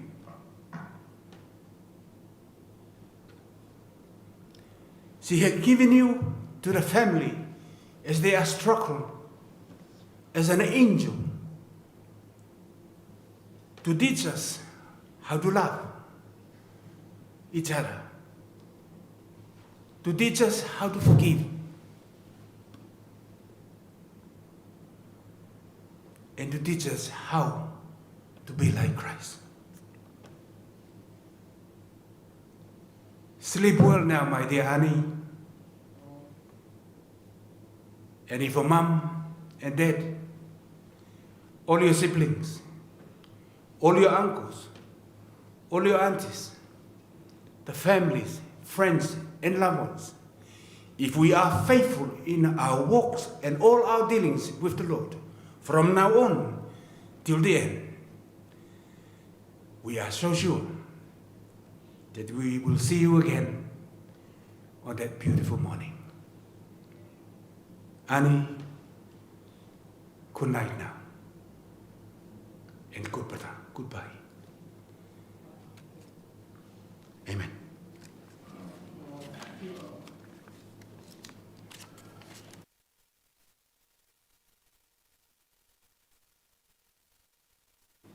Ke daulot, e te mai mafi, whawhetai, pe atu e whamalo ngā pito, koe ngā ko wholawhola. Malo e te taki, pe malo e maloki. Eiki, o mau whawhetai, neong e mamahi, pa neong e parparema ko mau whehi mo i he aho koto e mamohi. O mau fia pe ho malo to, e mau ilo pa o ko o si afio i pe e me koto. Pa ko ngā ua koto pe, o ko whai he mamani koe ni, ko whai ia, ko hinga, ke mawai ha maurere. Nengo o ko, mamahi ho maula to, ko mawai me o whanga koe ni. Ka ko mau ilo pa o eiki, koe mawai koe ni, koe kaui he matapa, ke mui tangata. Koe ai tamai, hoko hoka tua e polokalamani, mau kore ke kau e pe he te mato. Tā pukina e whamiri a ka nonga, mo whi maari e. Paganga dai e odo. Ka tuke hoko ai popoaki o e whewhini. Ko mea e ke mau pukuma. Ka tuku ke mau mui aki eiki. I e mau teo teo. Ki he alahi ko ia. Ai whoki maa si isu kalaisi. Ka awe ni kakai. Ki hano api. I heaven. Pamare aki mau tolu eiki me ngai. Tono no ko dope. Me mau ngai hanga hala ko dope eiki. Aki whakamaa ki mau tolu. Ta si isu kalaisi. Pawhitai mo whamaloko i ngā ko whanonga mai ki he lotu wawai o kwhai. Mo tari lotu mai ki he mau kore. I mai whai kuto pēni e otua. I e wafa maa nioni peo si isu kalaisi ko aro. Ka kumafa mo ui. Amen.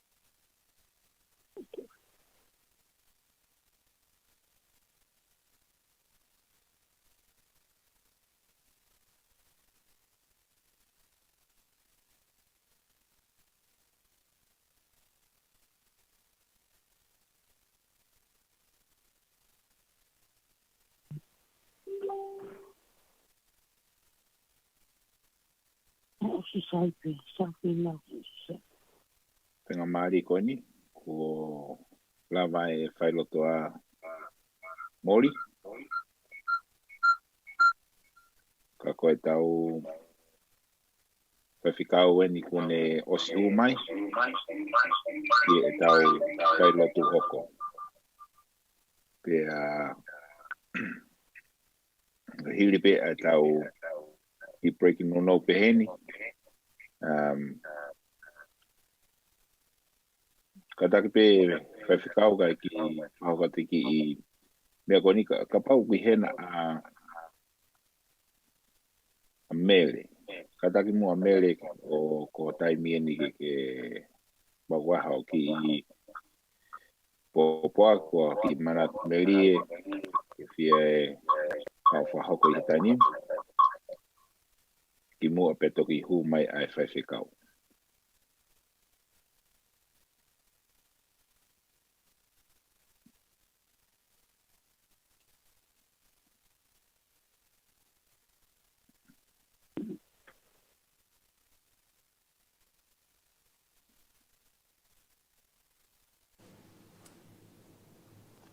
Ke whamamalu atu i he ngahi whatapu ko os whano whai atu.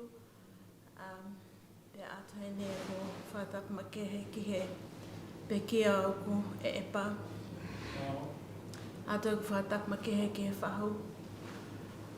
Pe ai whatapu ke whaiwhekau. Atu ai whatapu ke aspeli ka pehe ka alanoni. Pehe ki a siaosi. Mo keilini, mo elensi, i mo peisi, mo toi ngai whanau. Ka tāma mo oku ke whai haki manat meli ki a ani.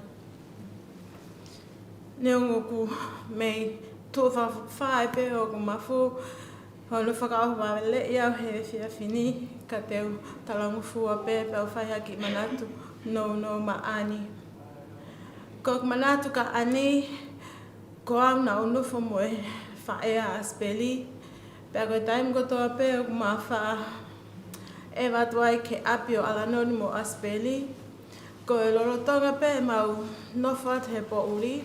Ko hapai mai a ani mo fupeleti ma vali tatao. Pea mo e mailo suka au pito. Ko hivo ko sio a ani he mea o kwhai aspeli ka la atu. Pea ku whai pehele wa ani. Ko ne sio peka ani ku wholoa whoke po uli e a wholoa e whine eiki. Ko si hapai mai a ani. Pea moe ma vali tata au ne ilo pe sa ia kukui ke mei ospe pataya he konga ma. Pea mei ospe mo sukaya he mailo. Ka ko manat me lio i ka ani.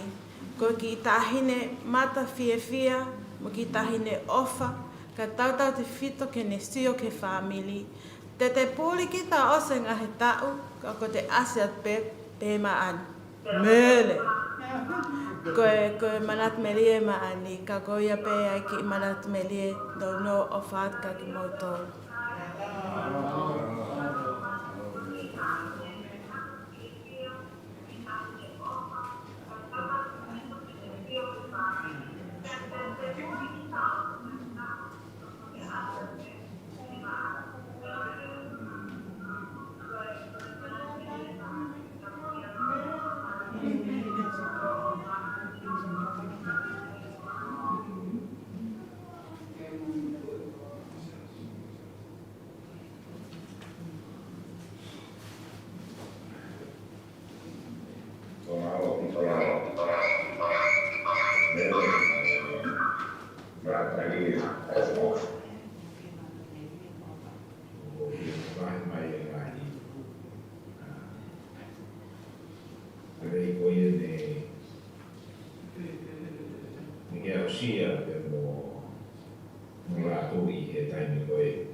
Malo fai whakau.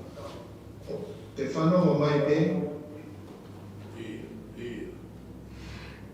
No, le.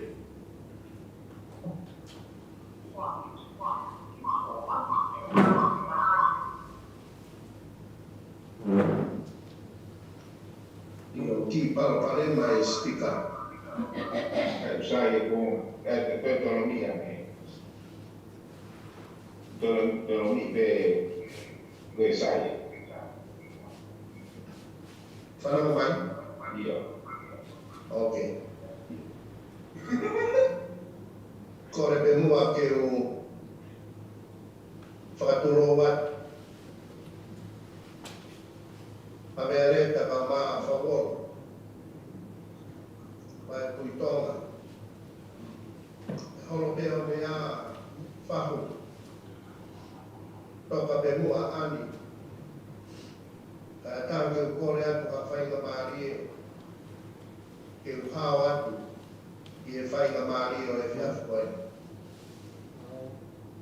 Pia i e whapapalaki atu a steri. Koe ku whai atu. Nai kau i hono na moa pia mo e. Whakafua e mo uiki a au pehen. E koe e whapapalaki atu ki a te koe kalanoni koe whae. Pea ia e whapapalaki atu i e whai whikau. Safinau ka mai whanau. Pea e ku whakaturo watu whai whikau Steveni te auka. Ka mai hoa. Na mengahi ku whekau ati ko toa pe whamiri ku tau kau whataha i e whainga maari e te whai ai a tau whakaosi. Ki he ofe fine ko eni ko e ofa anga i e whamiri. Ia kou whawheta i lahi ke o tua mafi. Ai omi ai whainga maari e ko eni ke u kau atu. I he vahe ke whai ake e tau whakaapa ki he tofi a ko eni kua ne tatau mai ki he mo ui ko eni. Ko e wholofola ko to'o mai. Ke whai pia me ai ha tatau whakaosi ki he pekia. Vesi i loa au pito. I he tohi ko ia a ua ti mote wahe hono wha. Ko ngā whakaosi o vesi hono no. Pea o kuofi ai aho o hoku tukuange. Kawei ngā. Koe aho eni o e tukuange. Ka oku pau ai iku anga ia. Koe aho eni o e tukuange. Ka oku pau ai iku anga ia. Koutui pe i he fiafi ko eni. Utau ai tauanga. Pea tafe alo i mata. Tala e hai koe folau e toe foki mai. Pea ku whawheta i pe ho tau lau maari e koe whakakoloa ia ki a teki tau tolu. Ne ongo kua tatau mai a ania ki he mo ui ko eni. Ka aku mahino ki a teki tau tolu ia. O whakatatau pea mo e wholofola te uwhai pea me ai ha tau malanga i he houa ko eni. O kuiai ai amanaki ia ki hono iku anga. Pero tui i he lea ko eni ko ngawe aki he apostolo ko Paula. Koe fo i lea tukuange koe lea o kuanga maheni aki i he folau tahi. He koe lea ia o ku ngawe aki e he kapiteni o e waka. I he taimi koe kua mawai ai waka ke folau pe mawahe pea mei taulanga. Pea kuneangi mai aki pea mei loki whakauri. Aki ai fo i lea koe tukuange. Pea oku uhinga ia koe to'o ai maia. Pea me he tā anga maia o e taulanga kai folau ai waka. Koutui pe koe ngāue aki he apostolo ai leani. Pe te uwhaka uhinga o pehe. Koe uhinga ai apostolo kua wawe mai ai aho. Ke to'o ai maea o ene mo ui. Pe me he tā anga maea koe o taimi. Pe koutui ko ene uhinga ia. Sai, o te kiai ke iaha waka ia te uilo i mamani, ua to'o ai maea me he tā anga maea, pa kui kai ke iaha taulanga ia e folau ki ai. Ko e waka ko toa pe kua whakaheka a e neuta, pea oku os i ai pe ai taulanga ia, kua pau ke whakatau mua ki ai a ene folau. Pea ko maari au pito ai ngawe aki e Paula e whakakaukauni. Aia o kune pehe neongo kua wawe mai ai aho. Ke to ai maea o ene mo ui pea me he tā anga maea koe o taimi. Ka kui ai taulanga uia o ku whakatau mua ki ai folau o e tau mo ui pea me taimi ki tāniti. Koe aho ko eni. Kua to'o ai maea o e mo ui a ani, pea me he tā anga maea o taimi. Pea koe uhi kua ne tatau mai ki he ongo mātua, ki he whānau, ki he toenga e whāmiri ulu motua, ka umai whaiwhekau pea mo e siasi. O kui kai ko hono ngata a ngā ia. Oku i kai ko whaitoka ai ngata a ngā. He koe ngawe ake fo i lea koe ni, oku uhinga ia, oku toi iai ai tau mua ia, oku whakatau mua ki ai a ene folau. Ka te tau whehui ko wherewa ai taulanga ko ia. Mahari e whoke e whakatutu e tohi a tangata tohi sāme. Koe sāme i loa taha, pea kua ko i ki he tau whānau ai sāme hua tolu. Pea o ku tau whakatauange i ki tau tolu ia koe hala whanonga o taimi o ku hange koe sāme ua tolu. Ke lau ma ui ui pea tawhe maari e vai. He kuiai ai te pire mahu ko teu e Sihova. Koe whakatau mu aia e tau whanonga. Ka utala mai e tangata tohi sāme ia. O kui kai ke iaha hala tu usi ia ki he te pire mahu ko teu e Sihova. Ko pau pe ke tau kolosi atu ki tau tolu. I he tere a ui, koe tere a o e malu o e mate. Sai, koe anga ia koe kakano o e pōpoaki o sāme ua tolu. Ka kofie taki ki tau tolu ki hono tuu anga.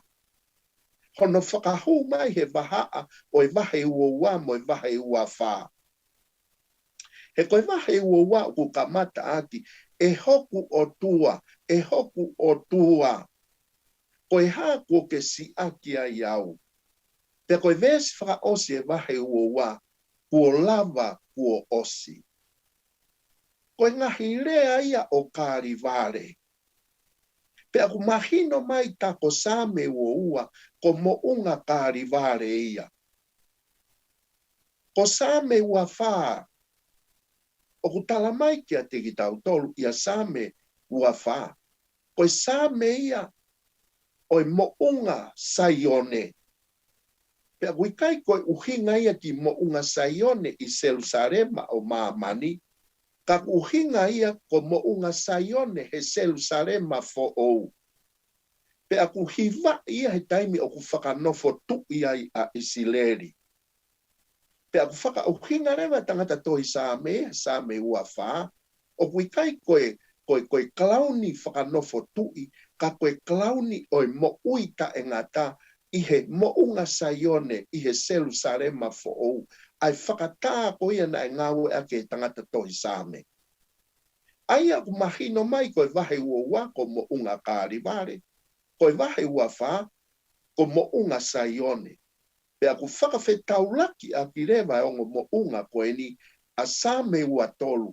Koe tere aia o e malu o e mate.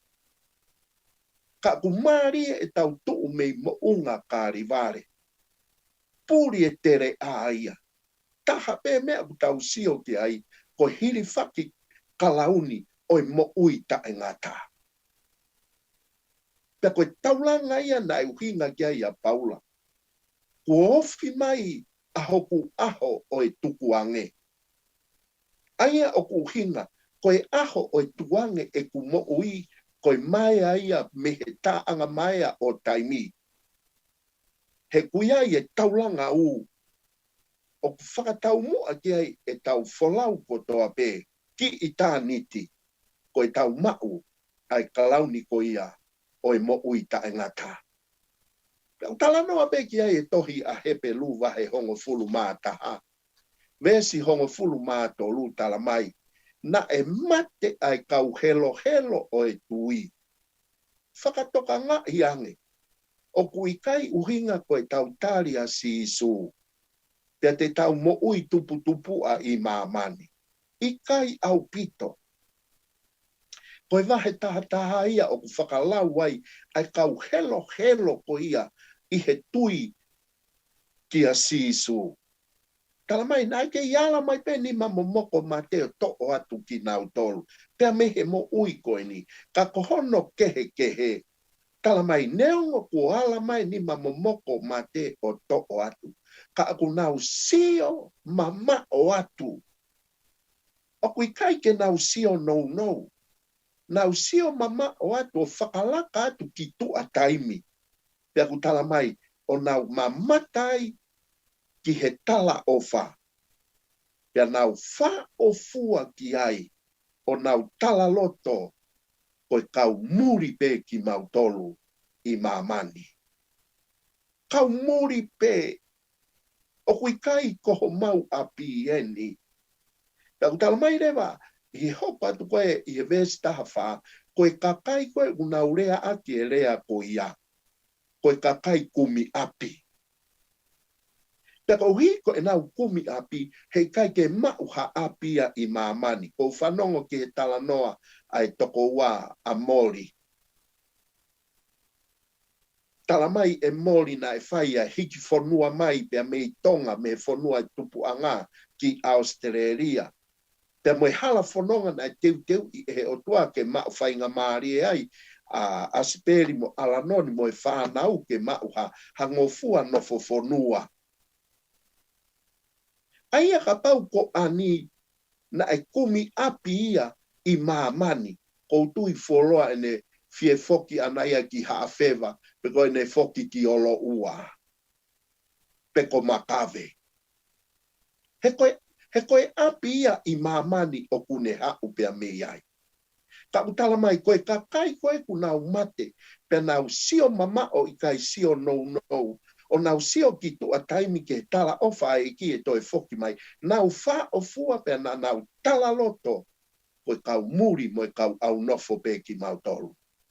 Pea I he vesi e tahanima mo e taha ono. Tala mai ai I he vesi koe ni. Koe api koe ni. O kui kai ke mauia I mamani ka ko langi pe. Maari e koe tala loto e apostolo ko Paula. Neongo kua wawe mai ai aho. Ai aho ia o tau whakatahai ke whai ha tau tatau whakaosi ki a ani. E kone tatau mai ki he mo ui koe ni. Neongo o ku tau tangi pe tau mamahi. Ka wangai Paula o mai e amanaki ki a teki tau tolu. O kui kai koe ngata anga ia o e tau amanaki. Ko whai toka o kui kai koe ngata anga ia. O kia e tu Ameria tu ki tu a taimi. Ki tu a whai toka. Ki ha aho e whai ai ho tau hiri whaki kalauni. Aia koe kalauni o e mo ui ta e ngata. Ka tau no ai e tau mo ui. Ki he taulanga u koe taulanga ia o itaniki. Ko no ai whakakaukau pia me fo ilea tukuange. Tokua he taimi koia ko hiki te niti ai konga kau isi leri I he toa wha mo mala e tau. Pea ku fusi ho nau ngahi te niti. Ka koe mō me niti pe. Ku angi atuai ai komanta pe koe taki tau. Aki e fo ilea koe tukuange ko eni. Ihe e nau rea pea ku hinga ia. Koe vete ai maya pea tuhifo ai teniti he kua taimi ke nau hiki. Aho ko eni kua omi ai angi pea milangi tau potu. Ani kua taimi ke to'o ai maya oi mo ui.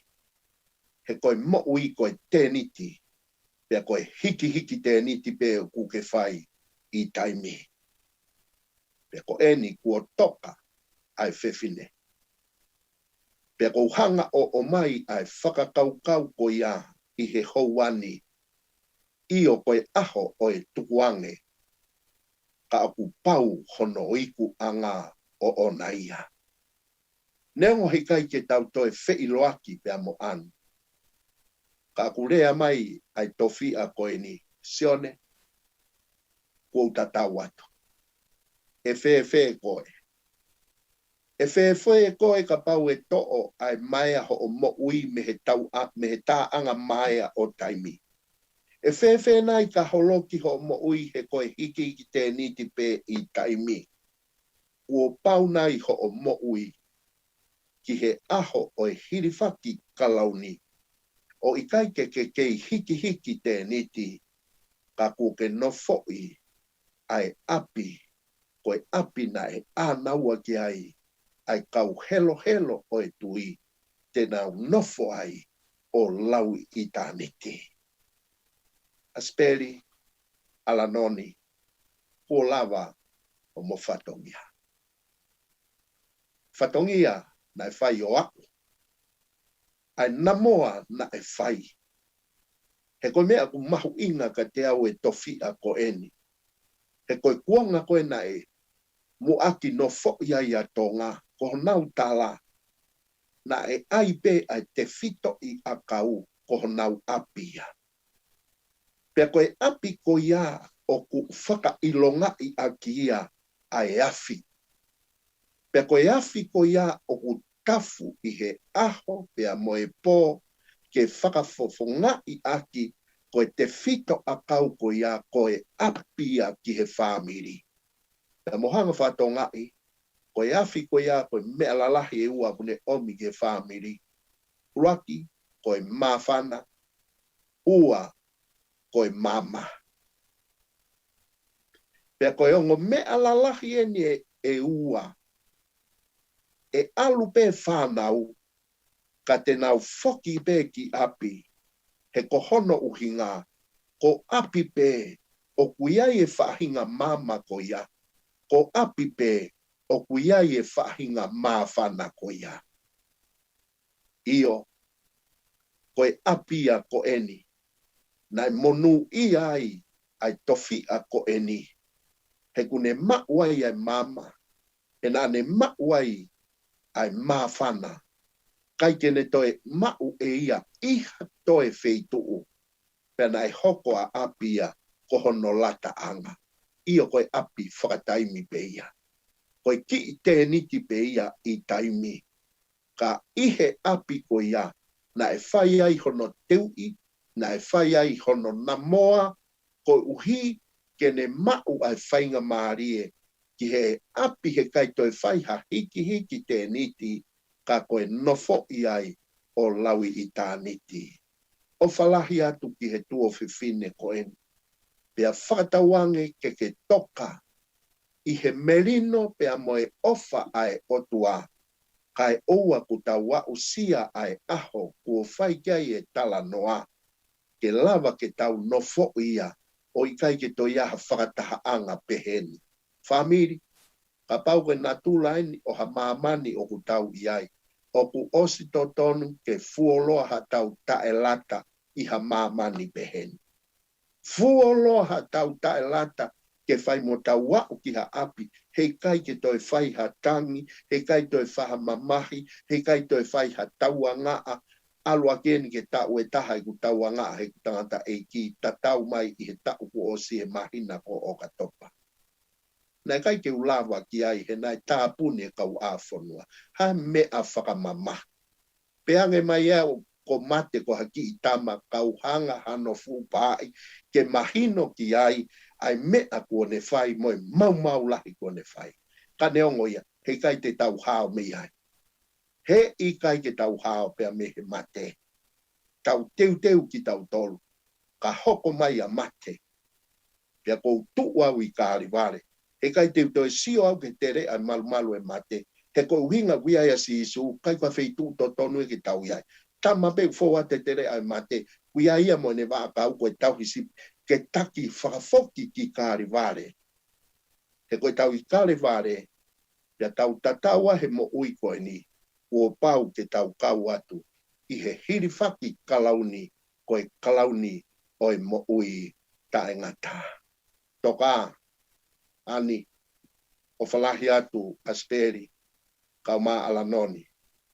Whaiwhikau, sauwhi nau. Whawheta. E kua fotu mai beho o mo ui. Ai amanaki ko tala noa ki ai. Pea moe to'o whatongia poto. Ke whakamahi noki. Koe tau tari e mamahini moe fu tauwha ka whakawha koe ni. Kei hiri o pe I he tauwha ko ia. A e tau amanaki. Mo whakamonu ia. Ki he aho ko tala noa ki ai. O whaatu e tantai whaiwhikau. Steven Fine. Malo e fua mai ko tau whatongia pe miheni. O whaatu ke he kāinga. Haweareta ko toa pe. Wai kāinga o wae o tū tonga. Tuke tau tari. Pia moe loto hanga maarie. Whai ha tau tatau. Ke tokai ai merino. Pia moe ofa aho tau otua. Ke tau wha osi. E o tua mafi ko e mau tamai whakahewani ai a Fiona. To oa peho mau loto he fia ko e whakakoloa ko whai maa ki mau tolu. Neongo ko e aho o e vete ange. Kai marie ko whakaata ke whai hono whakanofo ki mautolu o ku kei ai pe ai amanaki whakamonu ia ki tua whaitoka. Ma whamalo koe mo ui ai tuo whiwhine ko eni. Nai hoko ia koe whakakoloa o hange koe mea kua lawe ki ai a mori. Io nai whai ai kauwaha atu moe whainga paanga koe ngahi fie ma. Ai siasi ai ako moe whamiri. Nai tai mua ai si i tuo whiwhine ko eni i he kumi hatokoni ko hui koe ngahi fie ma ko ia. Mau whamalo. Aho koe ni kone tatau mai ai. Pea maari e ko mau tala e. Koe nofoni koe hiki te niti pe. E iai e aho e to'o. Ai maia o e mau mo ui me he taanga maia o taimi. Kai maari e o kuiai e taulanga u te mau nofo iai o i kaito e hiki te niti. Ka koe nofo i o laui i tā niti.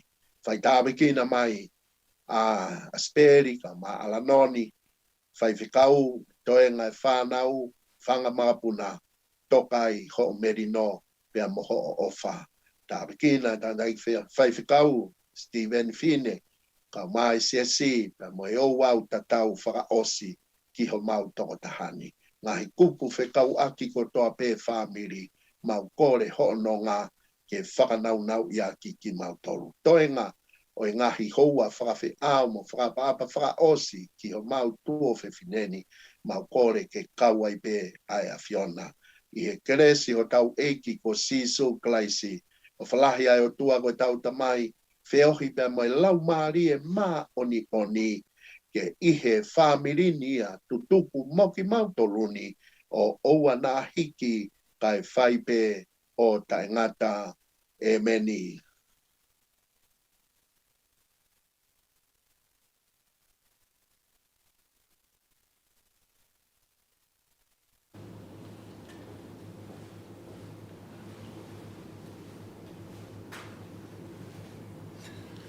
Ko le wege u to e hao atu e whaika maari e koe ni. Whamore more atu, hao whanga. Ka e whakata whatongia e whiawhini. Mua ki pe whamalo, o whamalo lahi e ni ki he whaiwhikau. Ankoro koe a ani, whaiwhikau mori. Ka hui koe koloa wholofola kua tō mo ki tau tōru e ah koe ni. Mori ko tui lahi kai ke sola kia taha. Pepe ke family e ofa na ke whai. Ki he tama koe ni. Ea koutui ku ke ko alu a ani. Ka ke tau ataina koe ke toe whai e pui a ani. Kei e whamalo lahi at ke te koe ko hui koe whainga maari e pa mo e wholofola. Ko whai aki hono whalo to lahi ki mautoro. Tau mai e toe aunga e wholofola ki ani. Ko e wholofola ko ke to'o mai he whiawhini o koe tāpua ki he whamiri. Ua e whamalo ko whamalo whakeni ki he Presteni malo loko hui koe he toko o taimi ka ke mea mai ki tau kaunga kau i he whakaheke heka whakamawa e whakaosi pia mo ilo reini ani whinau i he whiawhikoini. Ia koutui pe ku hange ko mea ke mea ki he whiawhikoini hange ko ngai whaloto lahi i mua hange. Ai iai amanaki le rei ki he kaunanga koe ni ki he api o kune i ai. Ia koutui ku ke toi whamanatu mai he whiawhini ki he whamiri ke mau manatu i ke mau mui he api koe na e teu e ani. Na ngata pe e mau moui he ngai api ko mau teu i mamani. Ka kuia i e whiawhia lahi ko hui koe whakoloa o e whiawhini. Neo mo pe vārenga o e pō. Ka ku ke whiawhia pe ke i mea mai ke tau kau whataha. I ono whakaheke heka i ki lau maari e koe ni. O whawhawhanga i atu ai whaho a speri pia mo la noni. E kau taula e ki e whiawhini pa pe he whamiri me he ope. Pe he whamiri he whonuani. Ai whamalo i e whakakoloa o e whiawhini. Lewe e malanga kau tatau atu.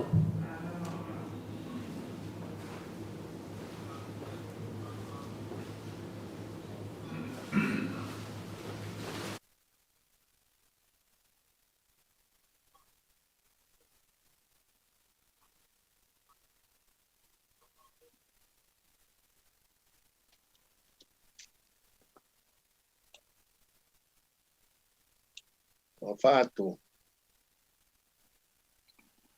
Loa pito whawhikau.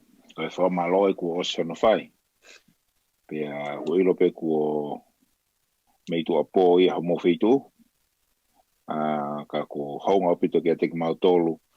Ho kei whatatari mai ki kau mai i he ki wha mawai.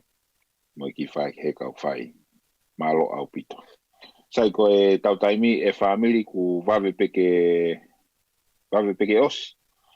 Pea mahalo toi pe tau ki taimi no e tau whiohi pia mo ani pia ku tutu ni mai whare ku wawe taimi ke whawhoke ani e ki hono whitu o ku nau tauhi ai. Ka koe ki whenga maari e taimi no pe ni ke tuku atuai kia taha ku e ahane ki manatu meri e no pe ki mua pea tau kore ki he whaiwhikau ke ne hao wha osi a tau ki whiohi i he wewhia whini. Ka pau koe hataha o kwhi e ahane ki pōpoaki. Whanga maari pe ka pau kuke mamata i he Zoom pe kuke i he whare mate pe ko taimi e ni tuka tahoki taimi ke whai hauki manat meri e puka hauki pōpoaki ki mua pe toki hau e whaiwhikau o wha osi ai tau ki whiohi i he pōni.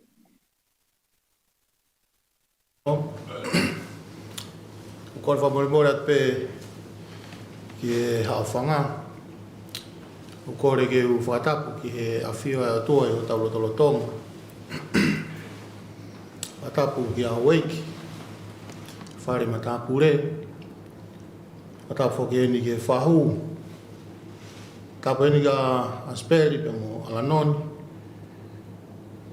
Whatapu mawahe eni ki a ilo reini ani whinau. O mātu ngai e tau te fua e hawhangani. Ka tā mua moku e whenga maari e koe ni ke uhawa i rewa i he whiawhini. I ki manat me rie pe koe hui koe tau taimi. Na e mau mai e ngongo ki a teo ke u tāpuni a e whiahui anga koe ni e whiawhini. Ka kou hie ku iai pe a whaka apapalahi ki he taula e ki. Koe whaiwhekau eni a ni eni hange koe ku mea ki ai i he whiawhini.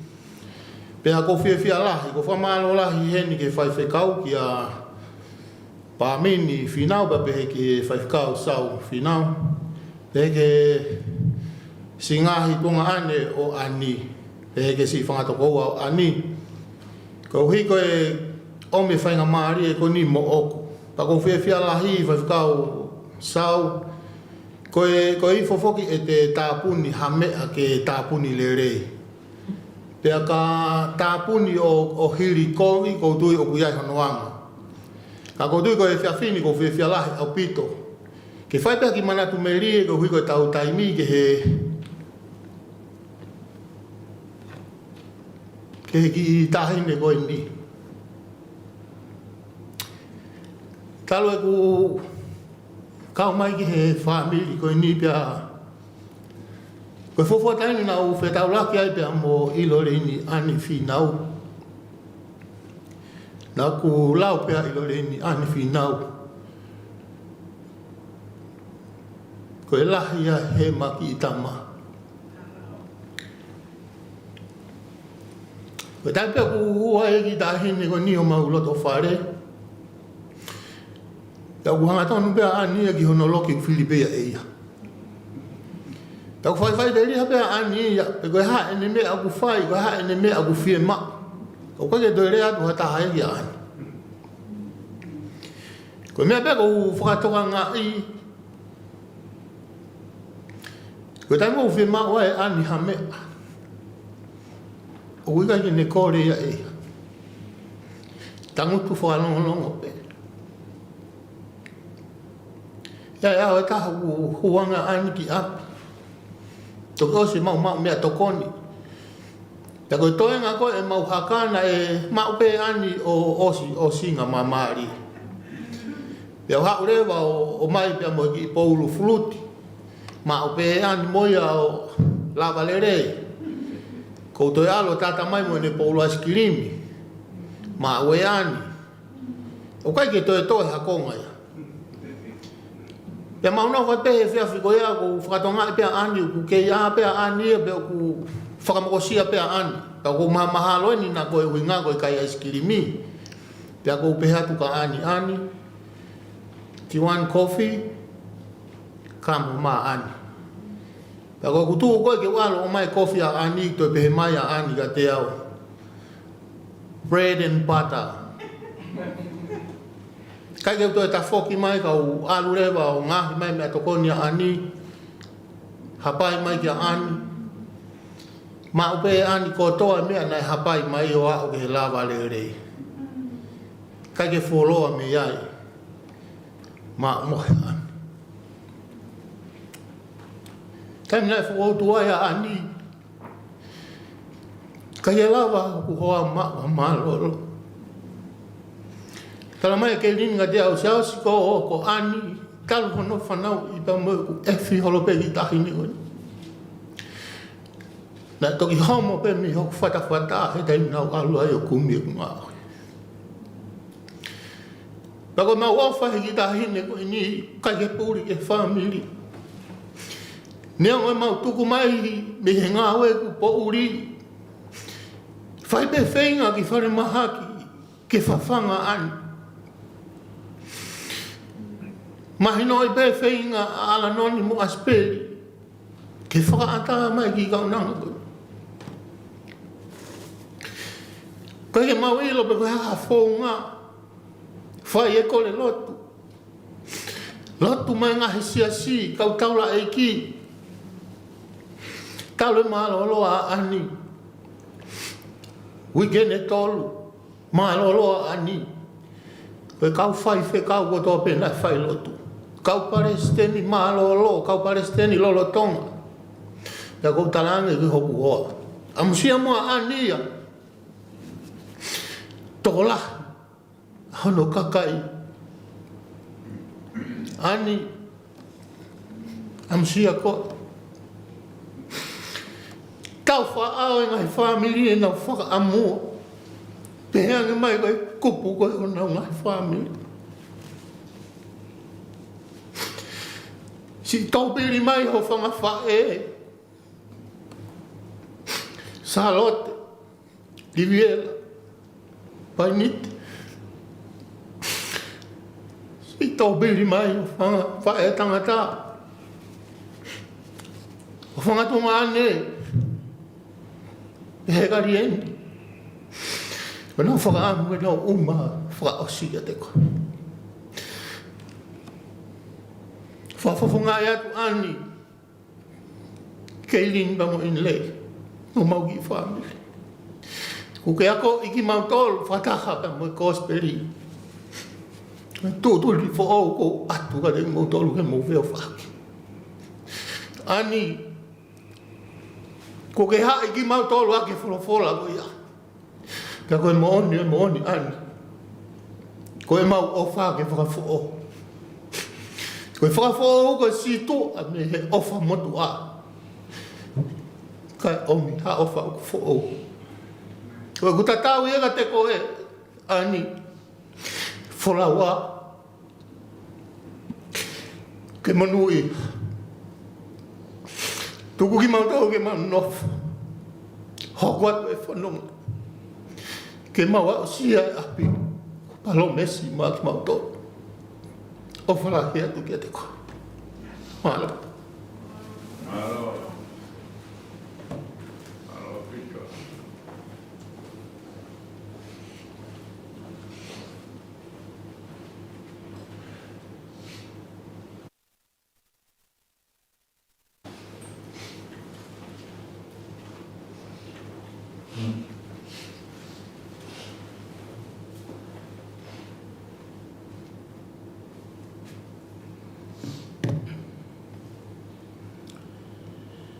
Mau pito kia Chelsea e for my son, me give her offer. Então, porque quando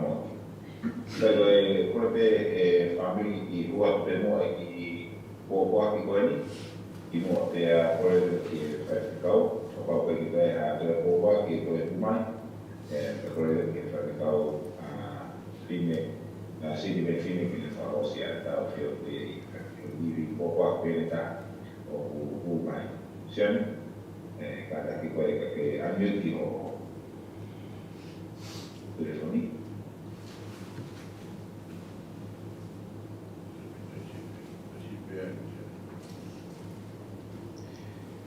Kada ki peke ko wakai atu ko me ake tai ne whahugia ki o lunga ke rea pea kore peke u malolo peka ne whakahoko te ma ofa ma u ofalai atu ki a te mo tolu whamiri anu kotoa. Ok, revisione. Bien. Revisione kai.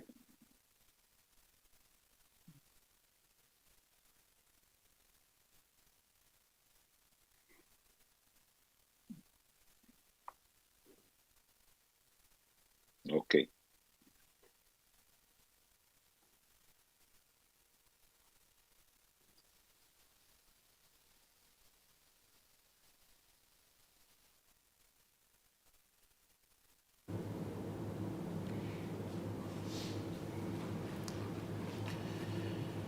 Tupe mua ke puke ki whainga maare koe ni. Ke whai aha ki manatu. Meri e ki ani. Tapu mama a whio e doa ta lotolotonga. Whatapu atu ki he tangata e ki Palestine malolo. Whatapu atu ki haa whai whekau. Whatapu atu ki a pāmini ka māsau. Peki a sione fulau. Ka mai whamiri kutoa pe. O mea mai he o pe. Whatapu ke mea whaeke o koe e pā. Whatapu ke honga mātua. Kai talangata mua hei a te au whai ki tu atu. Kau whahoka ki manat meri e. Mai ki kaunanga koe ni.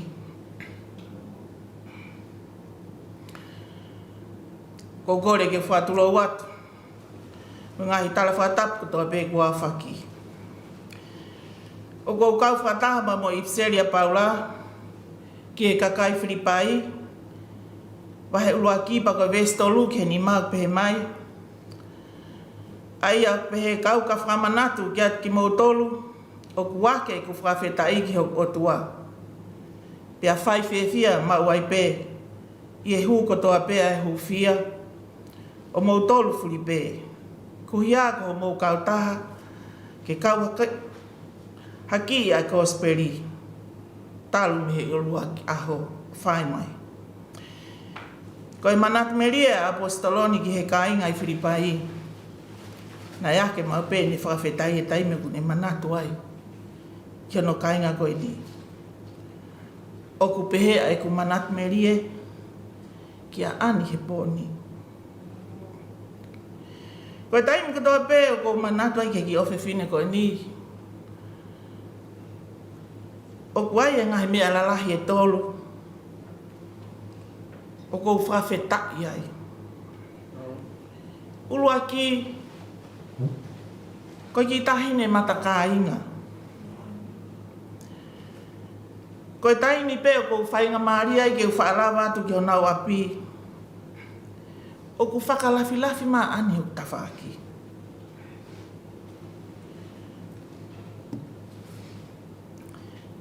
Pea neu i loi, o ku whai pēa ani ke taha kotoa pē. O ku ahia o nau api. Hako eke ki ai, oke i loi au. Koe tari nea ani, iyo. Ko hai au. Ko anti mosiana ko. Nei kai ke taria ania ke whakarea tu hataki ai. O tomu a whakarea mai bea ania. Ko tala no alahi ne kau whai whekau. Ko whanongo ai nau wha ahia nau api. Ko ki tahine whafonga mari mari.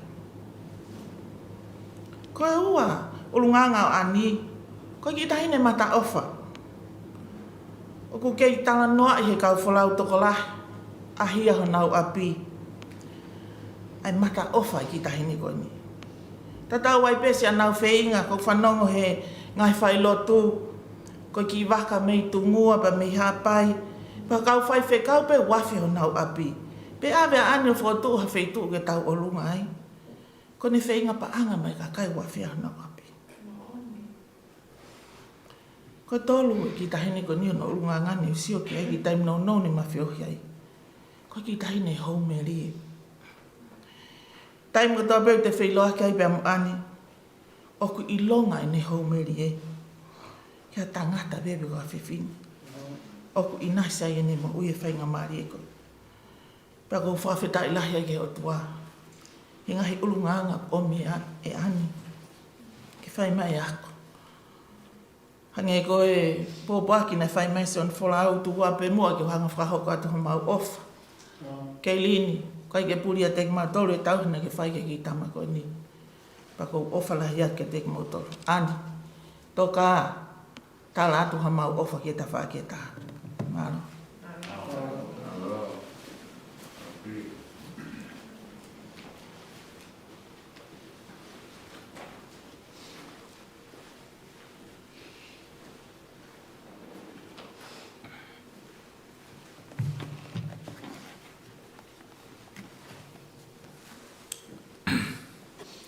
Tuke u hufanga benga i tā whakatap kotope, ku o si hono whahoko atu i he tau whamāmai pia moe kaunanga, pia peke he kau whaiwhikau, nau Palestine malolo pe mi Nusila, peke he toenga o e kau whaiwhikau, pia peke he ongo whaiwhikau koe, mori pe mo Chelsea he whaia e ngā whatongia. Ka kou wakai ki he kau ngau e apini, nau whasia sio mai mei tua. Kou tui pe kua ose e tau taimi, ose ne mi te wha. Ka kou fie to'o pea e vesi koe ni ke tau wha ose aki. I he tohia ngā ue wa he taha tolu, vesi, tolu mo fulu mao no, pe he wholawhola. He kua hiri a e whai a te vita i hono kuonga ki he whinangalo o e otua, ne mohe ia pia tanu ia mo ne ngahe i tamai. I he wholawhola koe ni, ko e whamatala ki a te vita e whai hono ngahe whatongia i hono kuonga, pia te tauririu he pōni hiri e whai a ilo leiniani a hono whatongia, ki he otua, pia mohe le waia. Pia tau whanongoa ki tau tolo e ngahi le reina e whai ani ki he whamiri, ki he siasi, ki he kauwhai whekau, ki he langa o e ngahi apsiasi he ngahi wheitu ke he kehe, o whai mai ki aia e whakatangi o au ki aia Australiani, ko e hau pia ani o tangutu i mua, pia alate kakai, o whakia e mea o wha. Pea tau whiawhia, ko e mohe ai kaunanga, hiri e lawa no ngahi whatongia kotoa peki he whamiri mo siasi. Pea mohe rewa ani, tatari ki he eiki ke tau lotu. E o tua mafi, mau wha maalo, whainga maari e mau kei mau kau whataha e houa koeni. Neongo ko e whamawai, pea mo e kaunanga, ka mau ilo pe i he ngahi wholawhola ko mau whanongoa o wia e amanaki a ki he api o ku ke teu teu. Ku lawa si ono whatongia i he mama koen, pe te waki atu ai ne mo ui ki he api o ku ke teu teu, ki he api o ku i kai ki te ha mate pe ha tangi pe ha mamahi, ka te mau nofo ta ngata ai pe ha moe a fiona. Tuk mo ke wawe hoko mai api ko ia ke mau kau whakataha ai pe ha mo ko e eki, pehe ki ho mau ngahi o whaanga, mau mawai e whanonga anga pe pehe ki a ani. Ia sisu ko alo, mau whamo ui, pe koe kresa tau e ko sisu kraisi, mai ofa e atua koe tamai, whio he lau maare maani o ni, no fo ia ho mo whana e te mau toloni, o ana hiri kai whai peo tai ngata. Amen.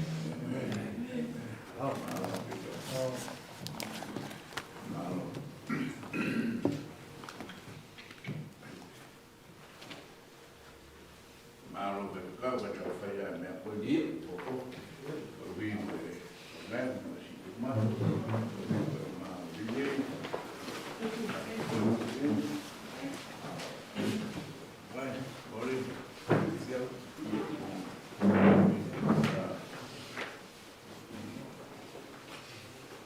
e ngataanga ia o e tau whiohi i he whiawhini. Pepe ke te mo tolu ku mo kau ngā kau whata mong tau tolu i he ope. Matu ia pongpongi, taimi walu pongpongi e kamata ia e tau whailot wha osi. Pea pate ofalaiat ke te mo tolu, malo ho mo mea mai, mo mea tua whatu.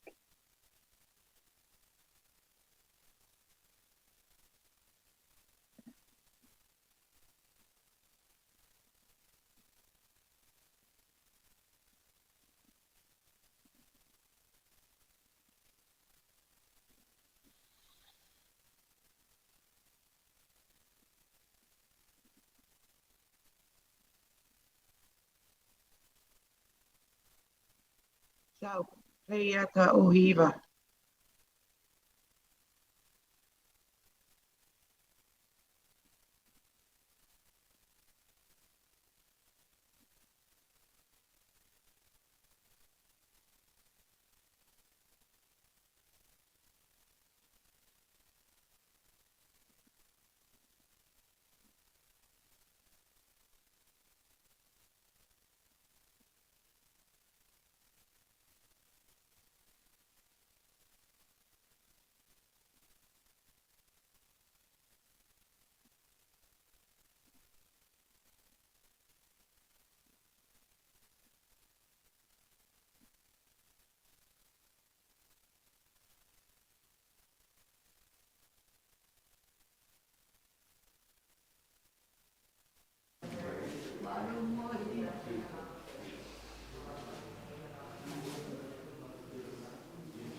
That's for Genevieve. Yeah. Okay. For me.